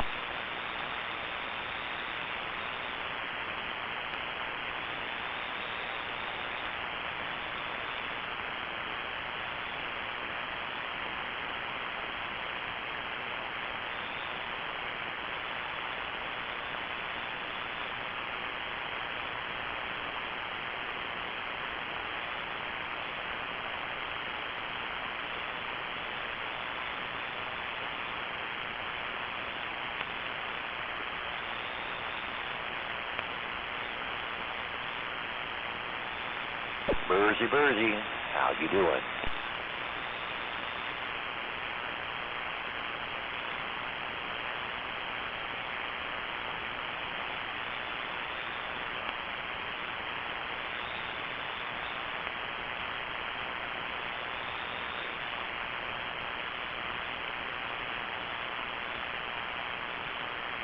Long-range computer models are actually forecasting that a large part of the Mississippi Valley will be affected by an event of severe weather starting this Wednesday afternoon, evening, into Thursday morning, mainly from the areas between Baton Rouge, Louisiana, to about 55 miles north of Huntsville, Alabama. The most favorable condition for tornadoes or tornadic twisting of the winds, helical velocities, about this old thing is so slow. I should update the system, but I've been using this for almost 2 decades. Mine. About 62 miles west of Tuscaloosa at the last thing. Now that is for Wednesday night and Thursday morning. Another event, even at this far out, appears to be more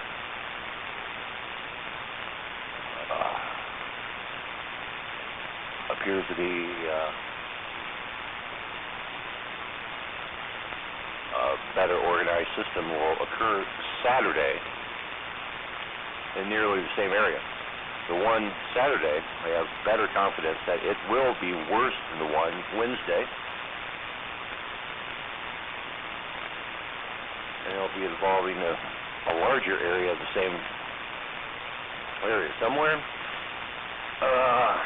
between Louisiana, eastern Arkansas, north and north-central Mississippi, west and central, western and central Kentucky, extreme cold in Indiana, extreme southern Illinois, and extreme southeast Missouri. Conditions will be supportive of the generation of severe thunderstorms and some discrete isolated supercells.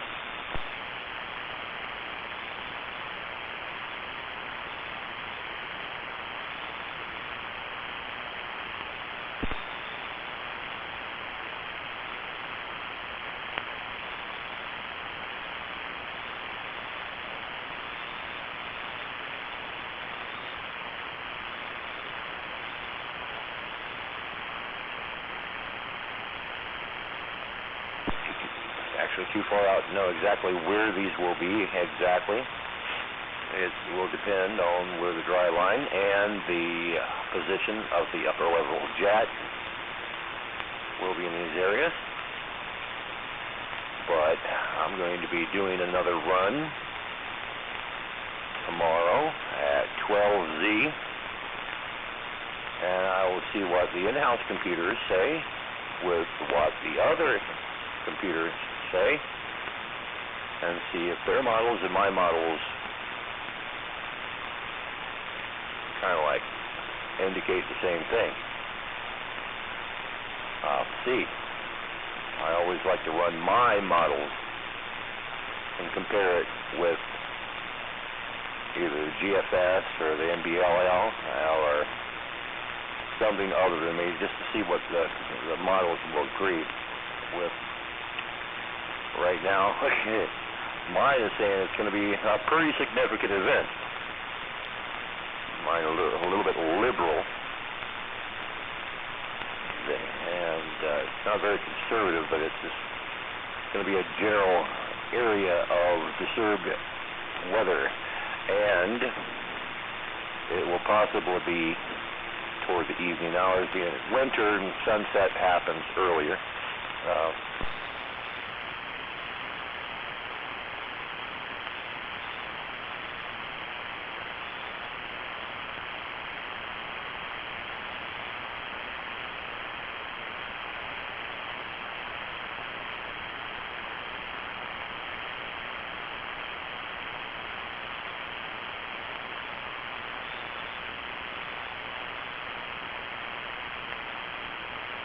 Sunset happens earlier because it's winter time.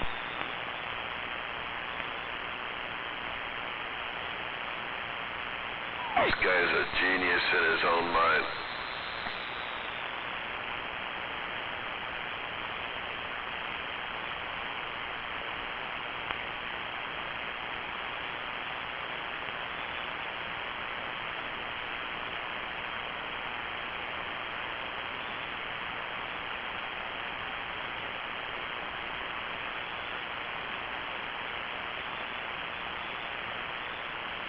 Tomorrow afternoon there's going to be a conference with the Weather Service offices in Nashville, Huntsville, Birmingham, Jackson,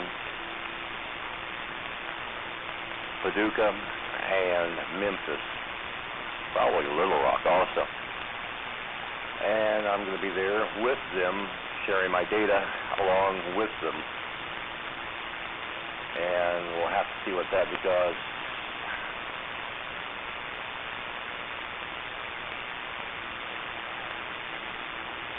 See what they do there.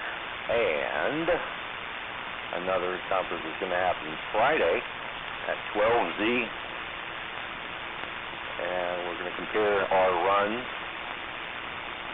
and I'll give them my findings, and they're going to share their findings, and a lot of other independents are going to be sharing their findings, and we're going to add that all up, and it's probably going to be all congealed and put out at 12Z Saturday. Probably going to be a PDS day, a particularly dangerous situation.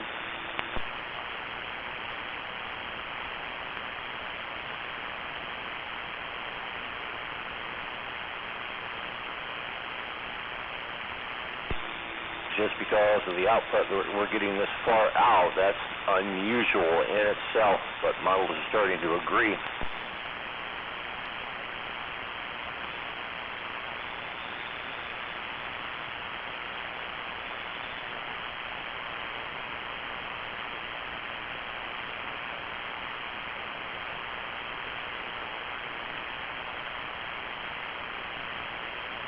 We look at the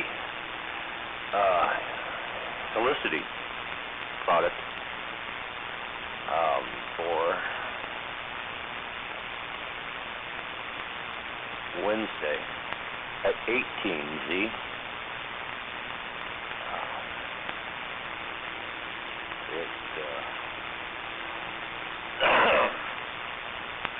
It's fuzzy right now.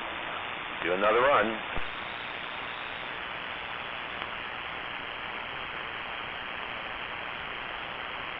Really a line of meth on the bar.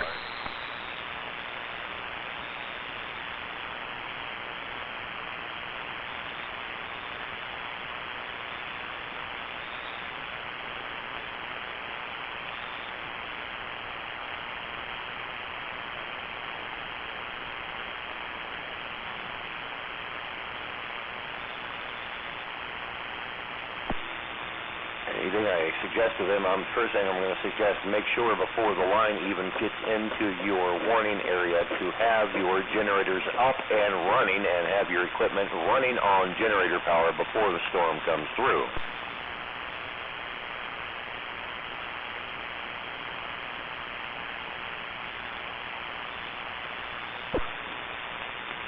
don't rely on the commercial mains, and do not attempt to rely on the UPS to give proper power while you do the changeover. Do it before the weather approaches. We need to flush that fuel out once in a while anyway, so use that diesel.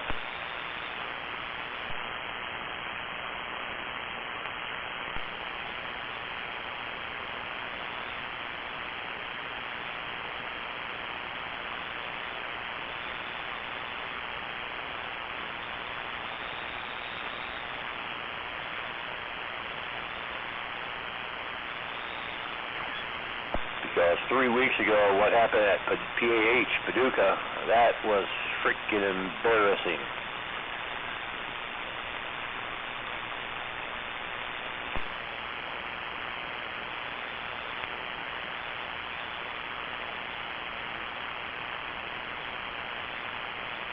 Wave at the lost cause out there.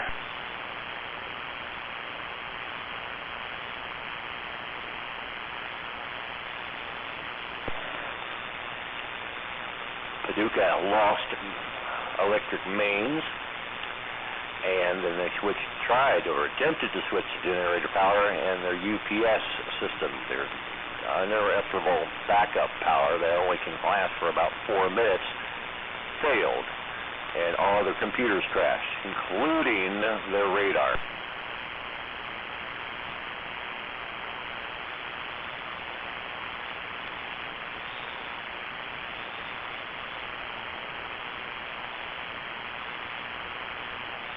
Bad thing itself, but the local TV stations were relying on Paducah because they were tracking a long-lived, isolated supercell that was causing damage for more than 100 miles, and all of a sudden Paducah went down.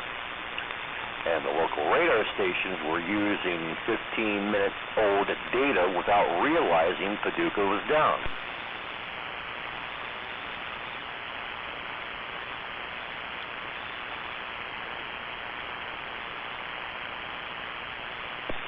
And some customers of Weather Enterprise products, they were set up incorrectly. Every time they moved into an area near Paducah, they would attempt to access the Paducah radar, which was down, which gave them the old data, and they could not switch sites. The nearest operational radar at that time would be KHPX at Fort Campbell, Kentucky, but most of them didn't know how to access it because it's a Department of Defense radar and not a National Weather Service radar. They weren't set up to use its data.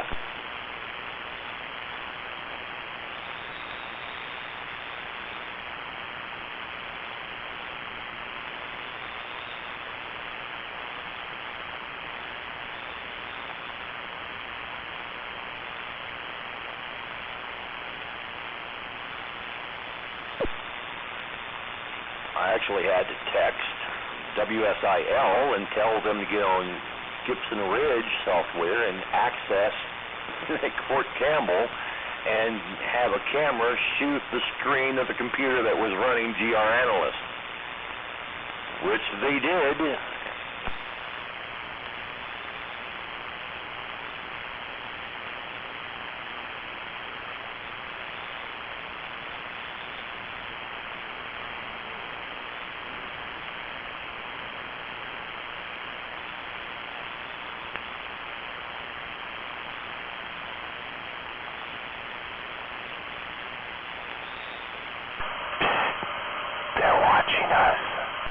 Usually Michael Gibson, the main coder for Gibson Ridge software, it's in his name, only grants broadcast rights for TV stations in one market only, but I don't think the station had the rights to do it, but they were excused because it was an emergency situation.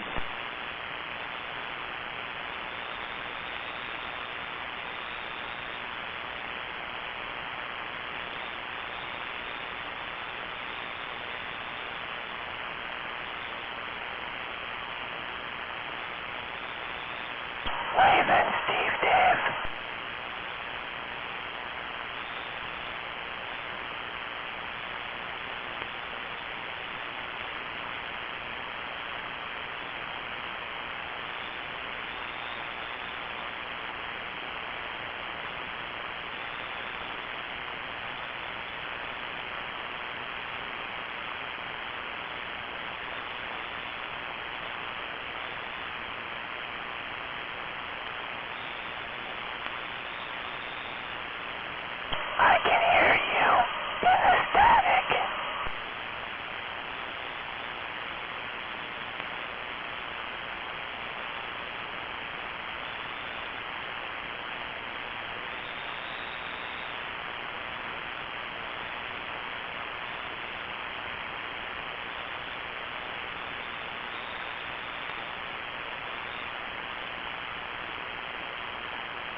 break times? Did everybody go to bed?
the global operational and ensemble guidance has come into better agreement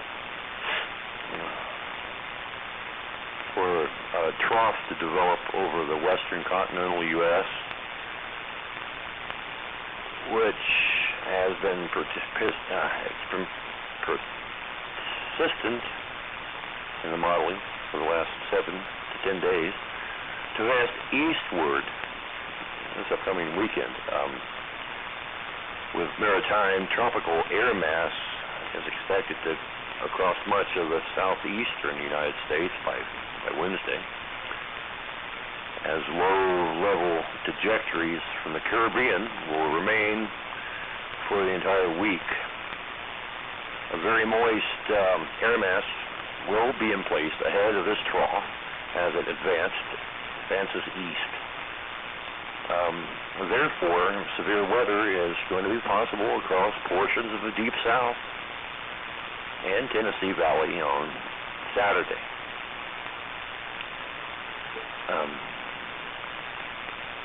Despite improved agreement with respect to the timing of the upper level trough, there remains significant disagreement regarding the evolution of the pattern. If you look at the UK Met and the operational GFS show a more phased upper level pattern, and therefore a stronger and farther north surface low. The ECMWF model, however, shows a lead wave moving through the Ohio Valley, followed by a second wave moving through the Tennessee Valley Sunday night. Now, if you look at the GEM and the MCMWF, the ensemble mean they show a surface low moving along the Ohio River, and more than half of the individual GFES members show something similar.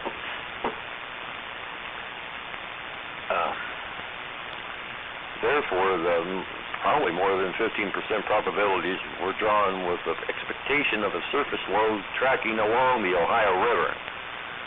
Changes to the evolution of this system are expected, of course, and later outlooks will adjust probabilities as necessary. But at this time, the 15% contour highlights the corridor with the greatest confidence for thunderstorm coverage in an unstable and strongly sheared environment.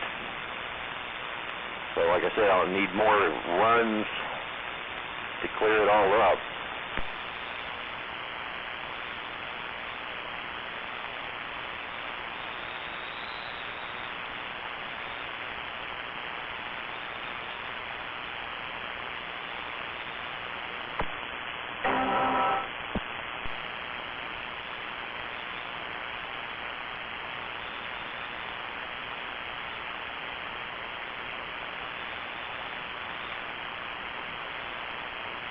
I need 48 to 50 hours.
And as for Wednesday, I would say severe thunderstorms are going to be possible for portions of the deep south into southwestern Appalachia. A mid-level shortwave trough will move from the central and southern high plains Wednesday morning. It'll move into the Great Lakes by early Thursday. A Lee cyclone would be expected to develop near the Oklahoma Panhandle and move east along the surface front and to the mid-Mississippi Valley and eventually the western Ozarks by Thursday morning. In addition, most guidance hints at a weak mid-level shortwave moving out of northern Mexico and over the warm sector Wednesday afternoon or evening. Concerning areas in the deep south and the southwestern Appalachians, most sites suggest some convection may be ongoing at the beginning of the period near the Red River across northeast Texas. In that area, isotropic accent will be increasing as the storm level jet strengthens in response to its ejecting mid-level shortwave trough. As these thunderstorm complexes continue to move east-northeast, they will encounter increasingly unstable air mass across southern Arkansas and northern Louisiana, where the dew points should be in the mid-60s by mid to late morning. Now, if we look at the supercell wind profiles, they're expected to cross the entire warm sector with probably 50 to 65 knots of effective vertical shear. And therefore, this activity should be severe during the morning hours across portions of southern Arkansas and northern Louisiana on Wednesday. But regardless of the evolution of this early day storm activity, additional storm development will be expected during the afternoon hours. Then the influence of the weak southern stream mid-level shortwave trough overspreads the warm sector, and the surface low moves out of the plains and into the mid-Mississippi Valley. There are still some uncertainties with respect to the storm coverage, given the low amplitude nature of its mid-level features and the strength of the associated surface low. These uncertainties will also impact expected storm intensity due to the influence of the low-level wind field. But most of the models show a broad 40-knot low-level jet with a peak around 50 knots, eventually moving into eastern Tennessee Wednesday night. However, the weak surface low results in light surface winds across much of the warm sector. This would be a limiting factor to the tornado threat, and especially the significant tornado threat, which would be greater with a stronger surface low, such as depicted by the 00Z NAM. Given the uncertainties mentioned here, flight risk seems justified at this time. However, if model guidance trends toward a stronger system, if a more widespread warm sector convection appears likely, perhaps an enhanced risk may be needed in later outlooks. Not too sure yet. Too early to tell.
That would depend entirely if the EAN and the EAM and the GFS come into agreement. But I don't see that yet for Wednesday.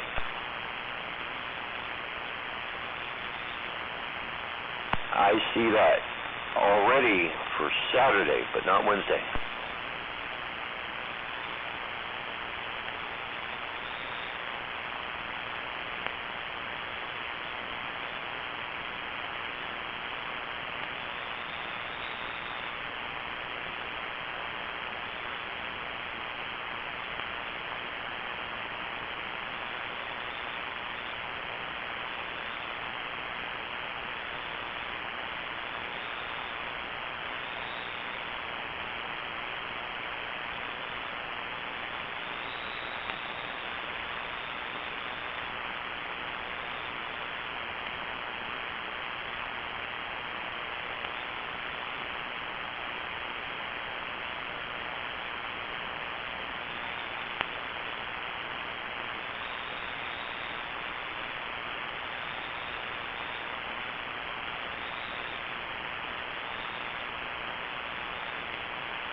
Sure is quiet out here. All of a sudden. Not really. It's very active here.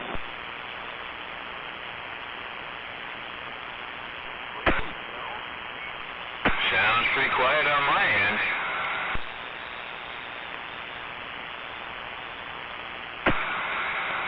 I don't know, maybe it's just me, who knows?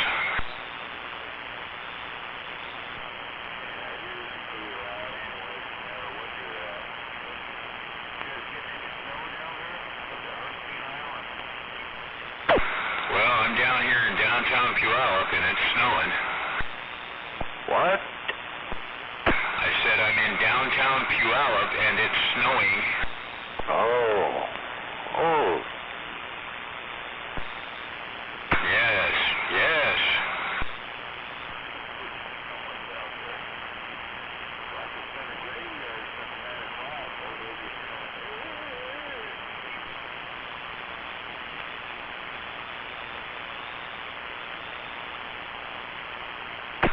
Who's that? Is that Steve Dave?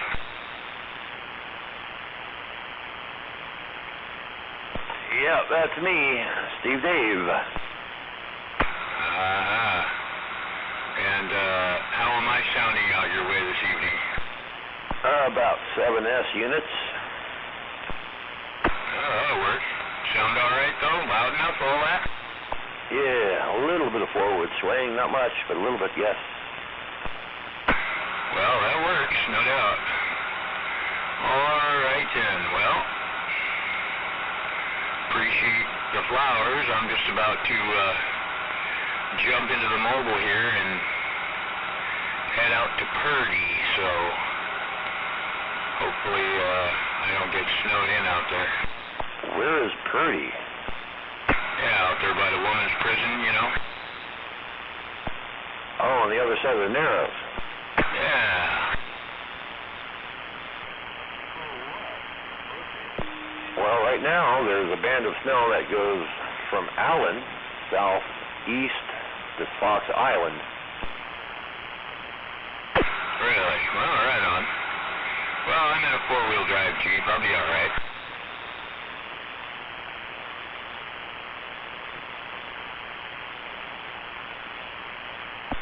Give me a second. Let me see if I can pull up a vector which way it's moving. Not too sure.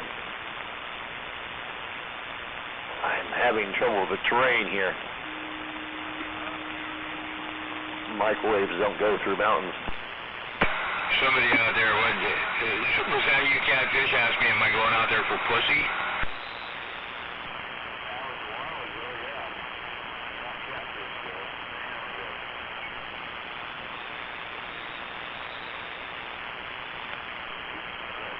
imagine all those women starved for cock. Of course she is. She's going to go out there and try to look through the prison bars to see these ladies at birthday. She's going to go out there and look through the bars and try to see the ladies taking a shower or something. There you go. Yeah, I'm going to poke my little one-eyed wonder worm through the hole in the bricks and maybe get some love. As close as you're going to get, man. That's as close as you're going to get. Now, I'd have to go become a prison guard before I could really get some pussy out there. You're not smart enough. Yeah, that'd be the fucking ticket, wouldn't it? Oh, boy. Yeah, be a prison guard there. Then I could stick my little wiener in all kinds of holes. See? That's why you're not a prison guard. I could be if I wanted to, though. No, you couldn't. No way. You're just going to keep driving up to Purdy, to prison, get your binoculars out, take your little truck, your four-wheel drive thing, and look through the try to look through the damn window. Yeah, I know. But, you know, I learned from the best. Who is that? I don't know. Your father? Who is that? Your brother? Who's teaching you that kind of stuff? Well, you did. You did, and you taught me about your blow-up doll that rubs oil on your back and all kinds of stuff. And the boy's senile, too. I'm sorry, you don't... Now he's proud of it, too. Senile. Drive up to Purdy trying to see a woman through a glass you can't see through. Get your binoculars and down. Think that you have a blow-up doll that I took from you. What? And how is your girlfriend? What was her name? Irina? No, I did not take your girlfriend. It was Ballerina. I never touched your girlfriend's name, but Irina. I thought that was your girl's name who was out there rubbing hot oil on your back the other night. Oh, wow. That's weird. I'm picking up ships on my screen. You got the wrong guy. You got the wrong guy. So you're... I think you're right on cue. Now, maybe I am mistaken, but I could have swore, didn't he say he had a girl rubbing oil on his back the other night? Didn't he say that? It was kind of late. He probably did say it, but he was in La La Land. Who knows? Yeah, I don't know. I could have swore that's what I heard, but I don't know. Maybe I'm slipping. I don't know. There you are. You're slipping. Baby oil. There you go. Ding, ding, ding, ding. Survey says, yes, you're slipping.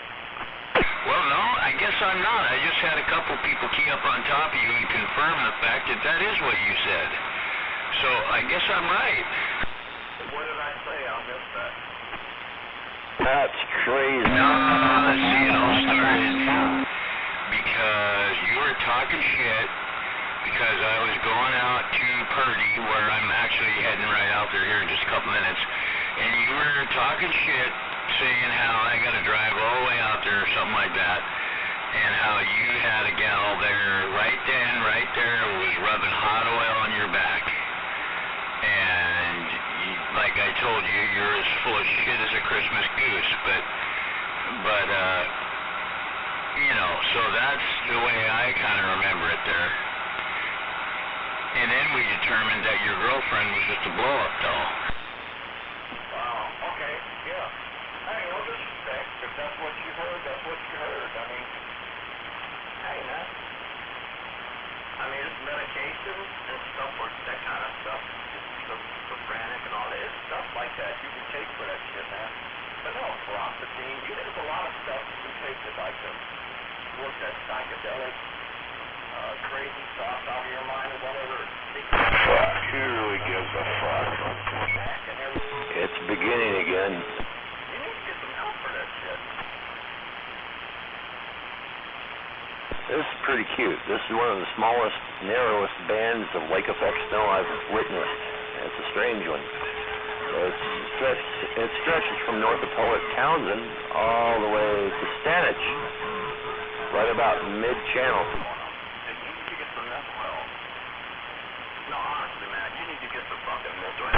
Yeah, one thing about it is location, location, location. Yeah, right now my location is going to be getting into the mobile. We'll get you guys out here in a bit.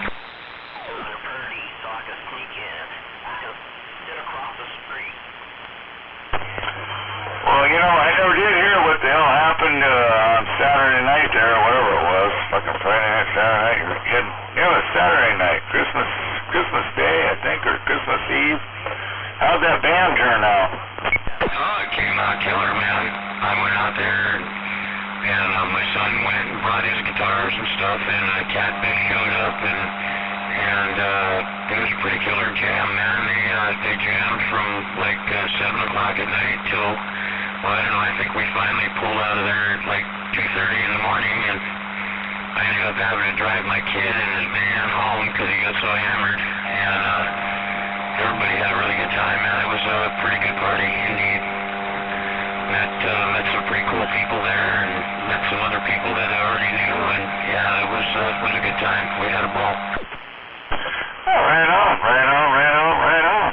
Fuck it, can't ask for anything better than that. Shit. I was kind of curious how that turned out, but now I know. But hey, you mobile safe, whatever you're doing.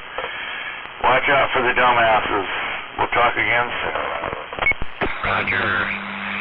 Yeah, we had a good time, and then me and my lady friend that went with me, after we ran my kid home, we went to the casino, and I got them fuckers for $400, so, yeah, it was a good night, man.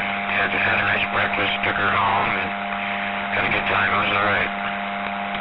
Anyway, yes, sir, I'm gonna jump in the mobile here, so I'm gonna get off of this base station and get my ass moving. I don't know what time it is, about 10 o'clock or some shit in it, probably. Yeah, it's getting close. Yeah. 10:40, I think it's 10:41, isn't it? Something like that, I don't know.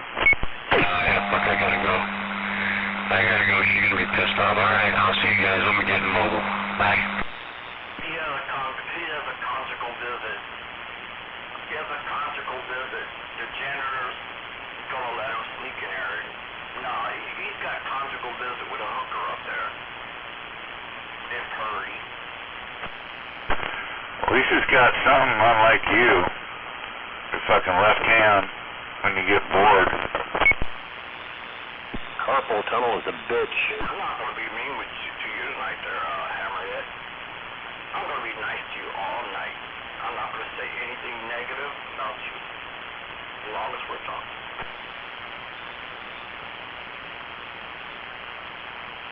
You're the best friend I have on the radio. There you go, Hammerhead. You are the man. You're the man, Hammerhead.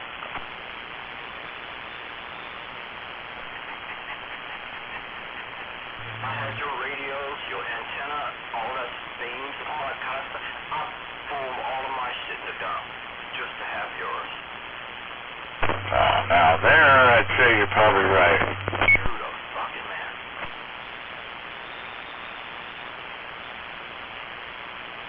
Sucks being in a shithole, don't it? Yes, it does. But you're on top of that hill. Big antenna, big beautiful radios, power and everything like that. You're the man. I gotta tell you, man. You're the man, Hammerhead. No doubt about it. That's it. If I had your hands, I'd pull my hands away. There you go, Hammerhead. You are the man. Well, son, I hope you fucking realize what life's all about. You gotta strive for it. You gotta work for it. Someday you may get there. Perhaps I will. Perhaps I will, Hammerhead. Using proper grammar. Wow, I'm impressed. And perhaps I will be in your situation in the future. Thank you, Hammerhead. You're the man. Yes, I am. I appreciate that. Acknowledging it. suck it up every fucking minute you fucking talk bullshit. I'm there, my friend, always. Lately on the friend. No doubt. No doubt, Whitey, on the friend. I understand. You are the powerful. You're the old wise man. Sitting on top of the hill in Bonnie Lake. When you speak, it rains down on us peasants. So we respect. Oh, yeah. Well, you know one thing about it is, you got something to talk about. You got something to say. Every fucking night. Whatever you got to say there, it's the same shit day in, day out. Same old fucking, I'm an old. Almost sounds like a certain band. I know you two sound like twins to me. I wish I was up on the hill just like you are. I wish I had all your radio equipment, everything. You don't want my equipment. It ain't worth a shit. All of your stuff, I throw all of my stuff in the fire just to have yours. Just to be like your voice and everything is so loud and strong and proud. I would just love to be a fucking hammerhead. You know, it just kind of digs on you, don't it? Right in your fucking side. I know it does. You can talk all you want about it. Maybe your therapist told you to talk about it because it is what it is. But anyhow,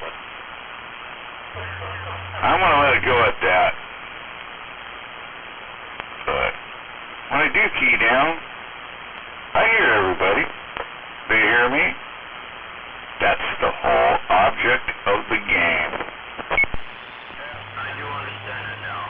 I lack knowledge. Hammerhead, I did lack knowledge before. I spoke to you, and now you have enlightened me. You have heavily enlightened me with the knowledge of the CB radio. So I understand.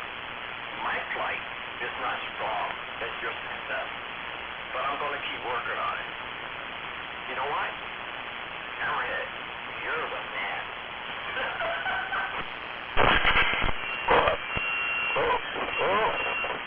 Jesus.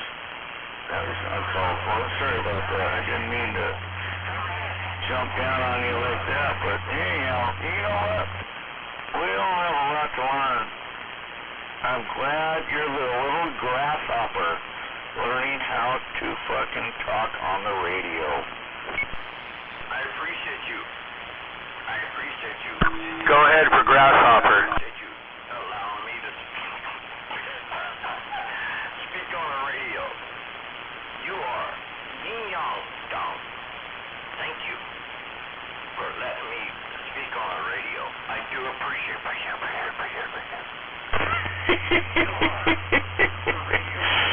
It's almost kind of funny. I was getting a chuckle out of it. Kinda.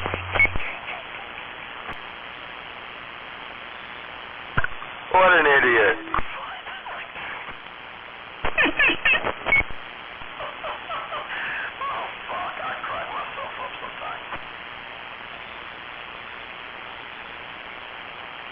But you're anointed. I anointed you tonight. This evening. Fuck, you annoy me every time you talk. 10:49 is 22 degrees Fahrenheit. I anoint you. Sword, one shoulder, sword. How about it, Hammerhead? Top of the head. You are the king of CB radio on channel 17. You're anointed. You know what's sad there, Mr. Goose? If you had no one else to talk to, who would you talk to? You talk to yourself. You do it every fucking night. You sit there and ramble on. To who? I think it's you. If there's no one out there, you're amazing, my friend. You can pop up a conversation with not one person out there keying up, but you can talk and talk and talk. I guess I'm just as bad, but I don't know about talking to the air, but whatever, my friend. Hopefully you're having a good holiday there. I'll leave it at that. At least I know. That's my goal. My goal in life was to be able to talk to you on a CB radio. That was my goal in life. I went through the military. I fought in battles. I've been all around the world. And my first choice was when I wanted to be able to talk to you on the radio. That was my goal. You are the Channel 17 fucking king.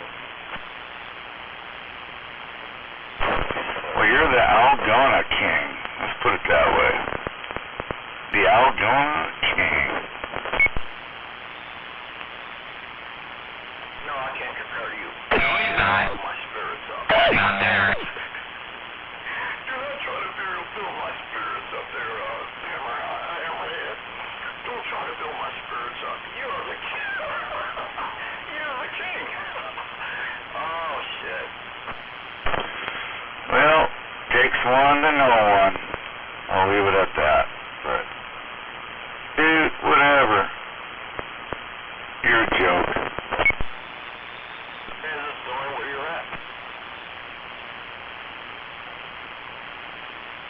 Hey, Bonnie Lake, is it snowing up there? Well, you want to come up? No, hell no.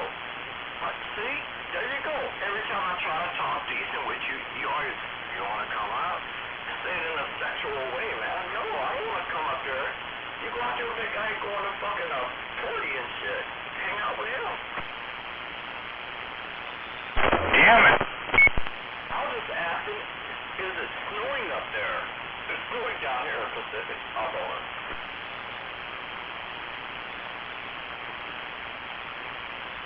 See, now he can't talk. That's the funny part.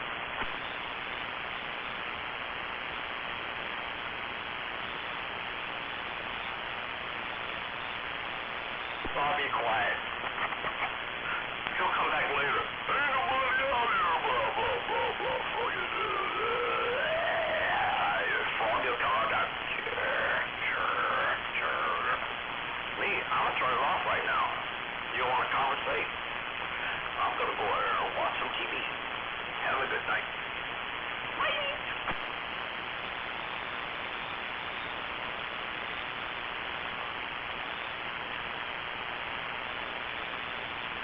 I bet you're sitting in that chair spinning around. Where'd he go? Where's the bitch? Fucking zing, zing, zing. I had to go get my adult beverage refreshed.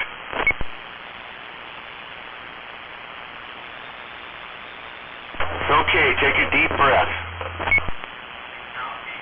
They're talking about getting more snow here. It's okay, we're all here. We're all still talking. They're talking about we're going to get more snow in the next couple of days. Well, how much do you have down there? We got almost, I'd say 10 inches here.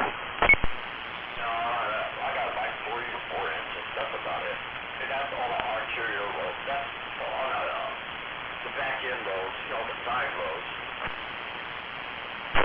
Yeah, they're driving around in our neighborhood here with rigs pulling multiple sleds. Those kids are probably having a blast. Fun. I took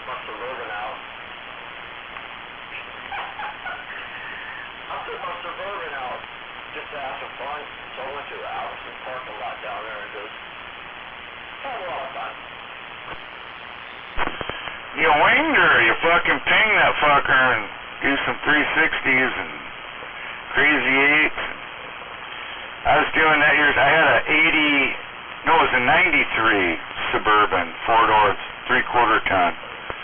Beautiful rig. Anyway, I was down there doing Brody's down in Auburn with the kids and snap!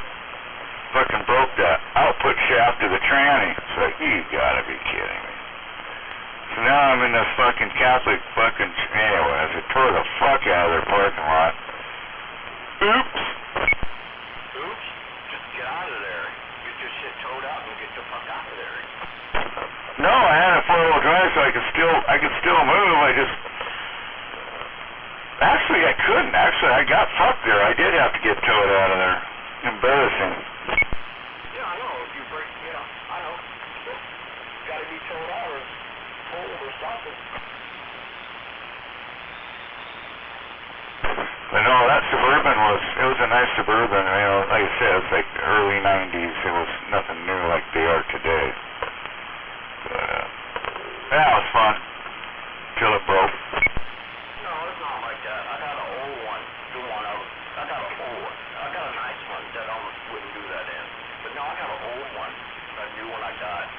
And I don't care. It's a 1995. It's a badass beast, though. Is it a Denali or anything special, or just Suburban? What do you got? Suburban, Chevy Suburban 1500. So it's just Suburban. They made those fuckers Denalis and all the other bullshit with them. I forget what the fuck they called them, but those are nice rigs. Those were top of the line. Good suspension. I mean, you own it. It drives nice. It drives very nice. It drives very nice. And it does really well with the snow and everything. I actually went to Alex's parking lot, and it was snow covered. Everything was snow covered. And I couldn't see this one embankment. I should have known it was there. I drive through there all the time. It was just like a little, there's a utility pole in there, and then it's like some concrete there, and you have to make sure you go around that concrete. It's like a protected area. I didn't see that shit because it was covered with snow.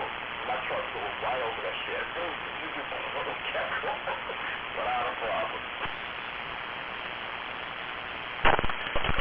Yeah, those barriers might hurt, especially on suspension, but yeah, that same Suburban I was coming out of Federal Way right off 18 and there's snow on the road. Anyways, fuck, this is another Christmas, like fucking 10 years, it's more than that, maybe 15 years ago. But anyways, I'm hammering on this thing going sideways down 18 because we had that first light. Anyways, boom!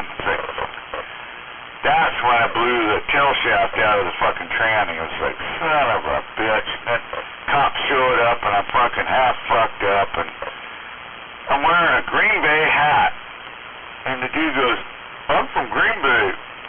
Are you a Green Bay fan? I go, yeah, still bullshit. Anyway, I thought I was going to get a Dewey. I really did. I was like, that fucker started bullshit with me about Green Bay tire. Actually, I was wearing a coat, too. And he was all, fuck, I'm from there. I was like, yeah, I just need a tow, get me home. I fucking got out of that one, man. I was fucked up, too. See? That's a good time. Turn this shit down. I don't think I said all this shit up there about. I don't think so. You got a copy? I hear ya.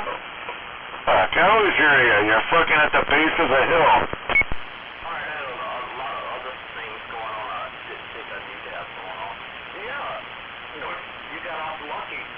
Good situation.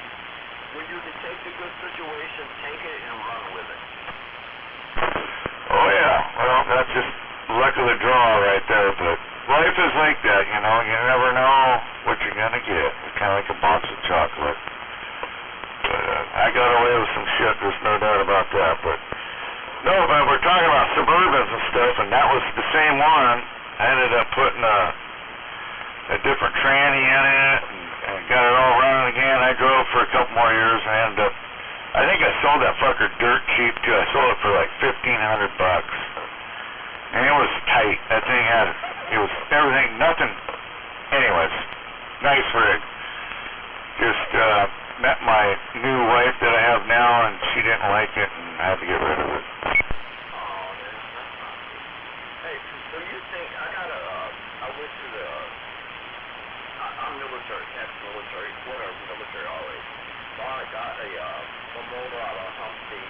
You think it would fit in that damn Suburban? Out of a Humvee? Is it diesel? Yeah.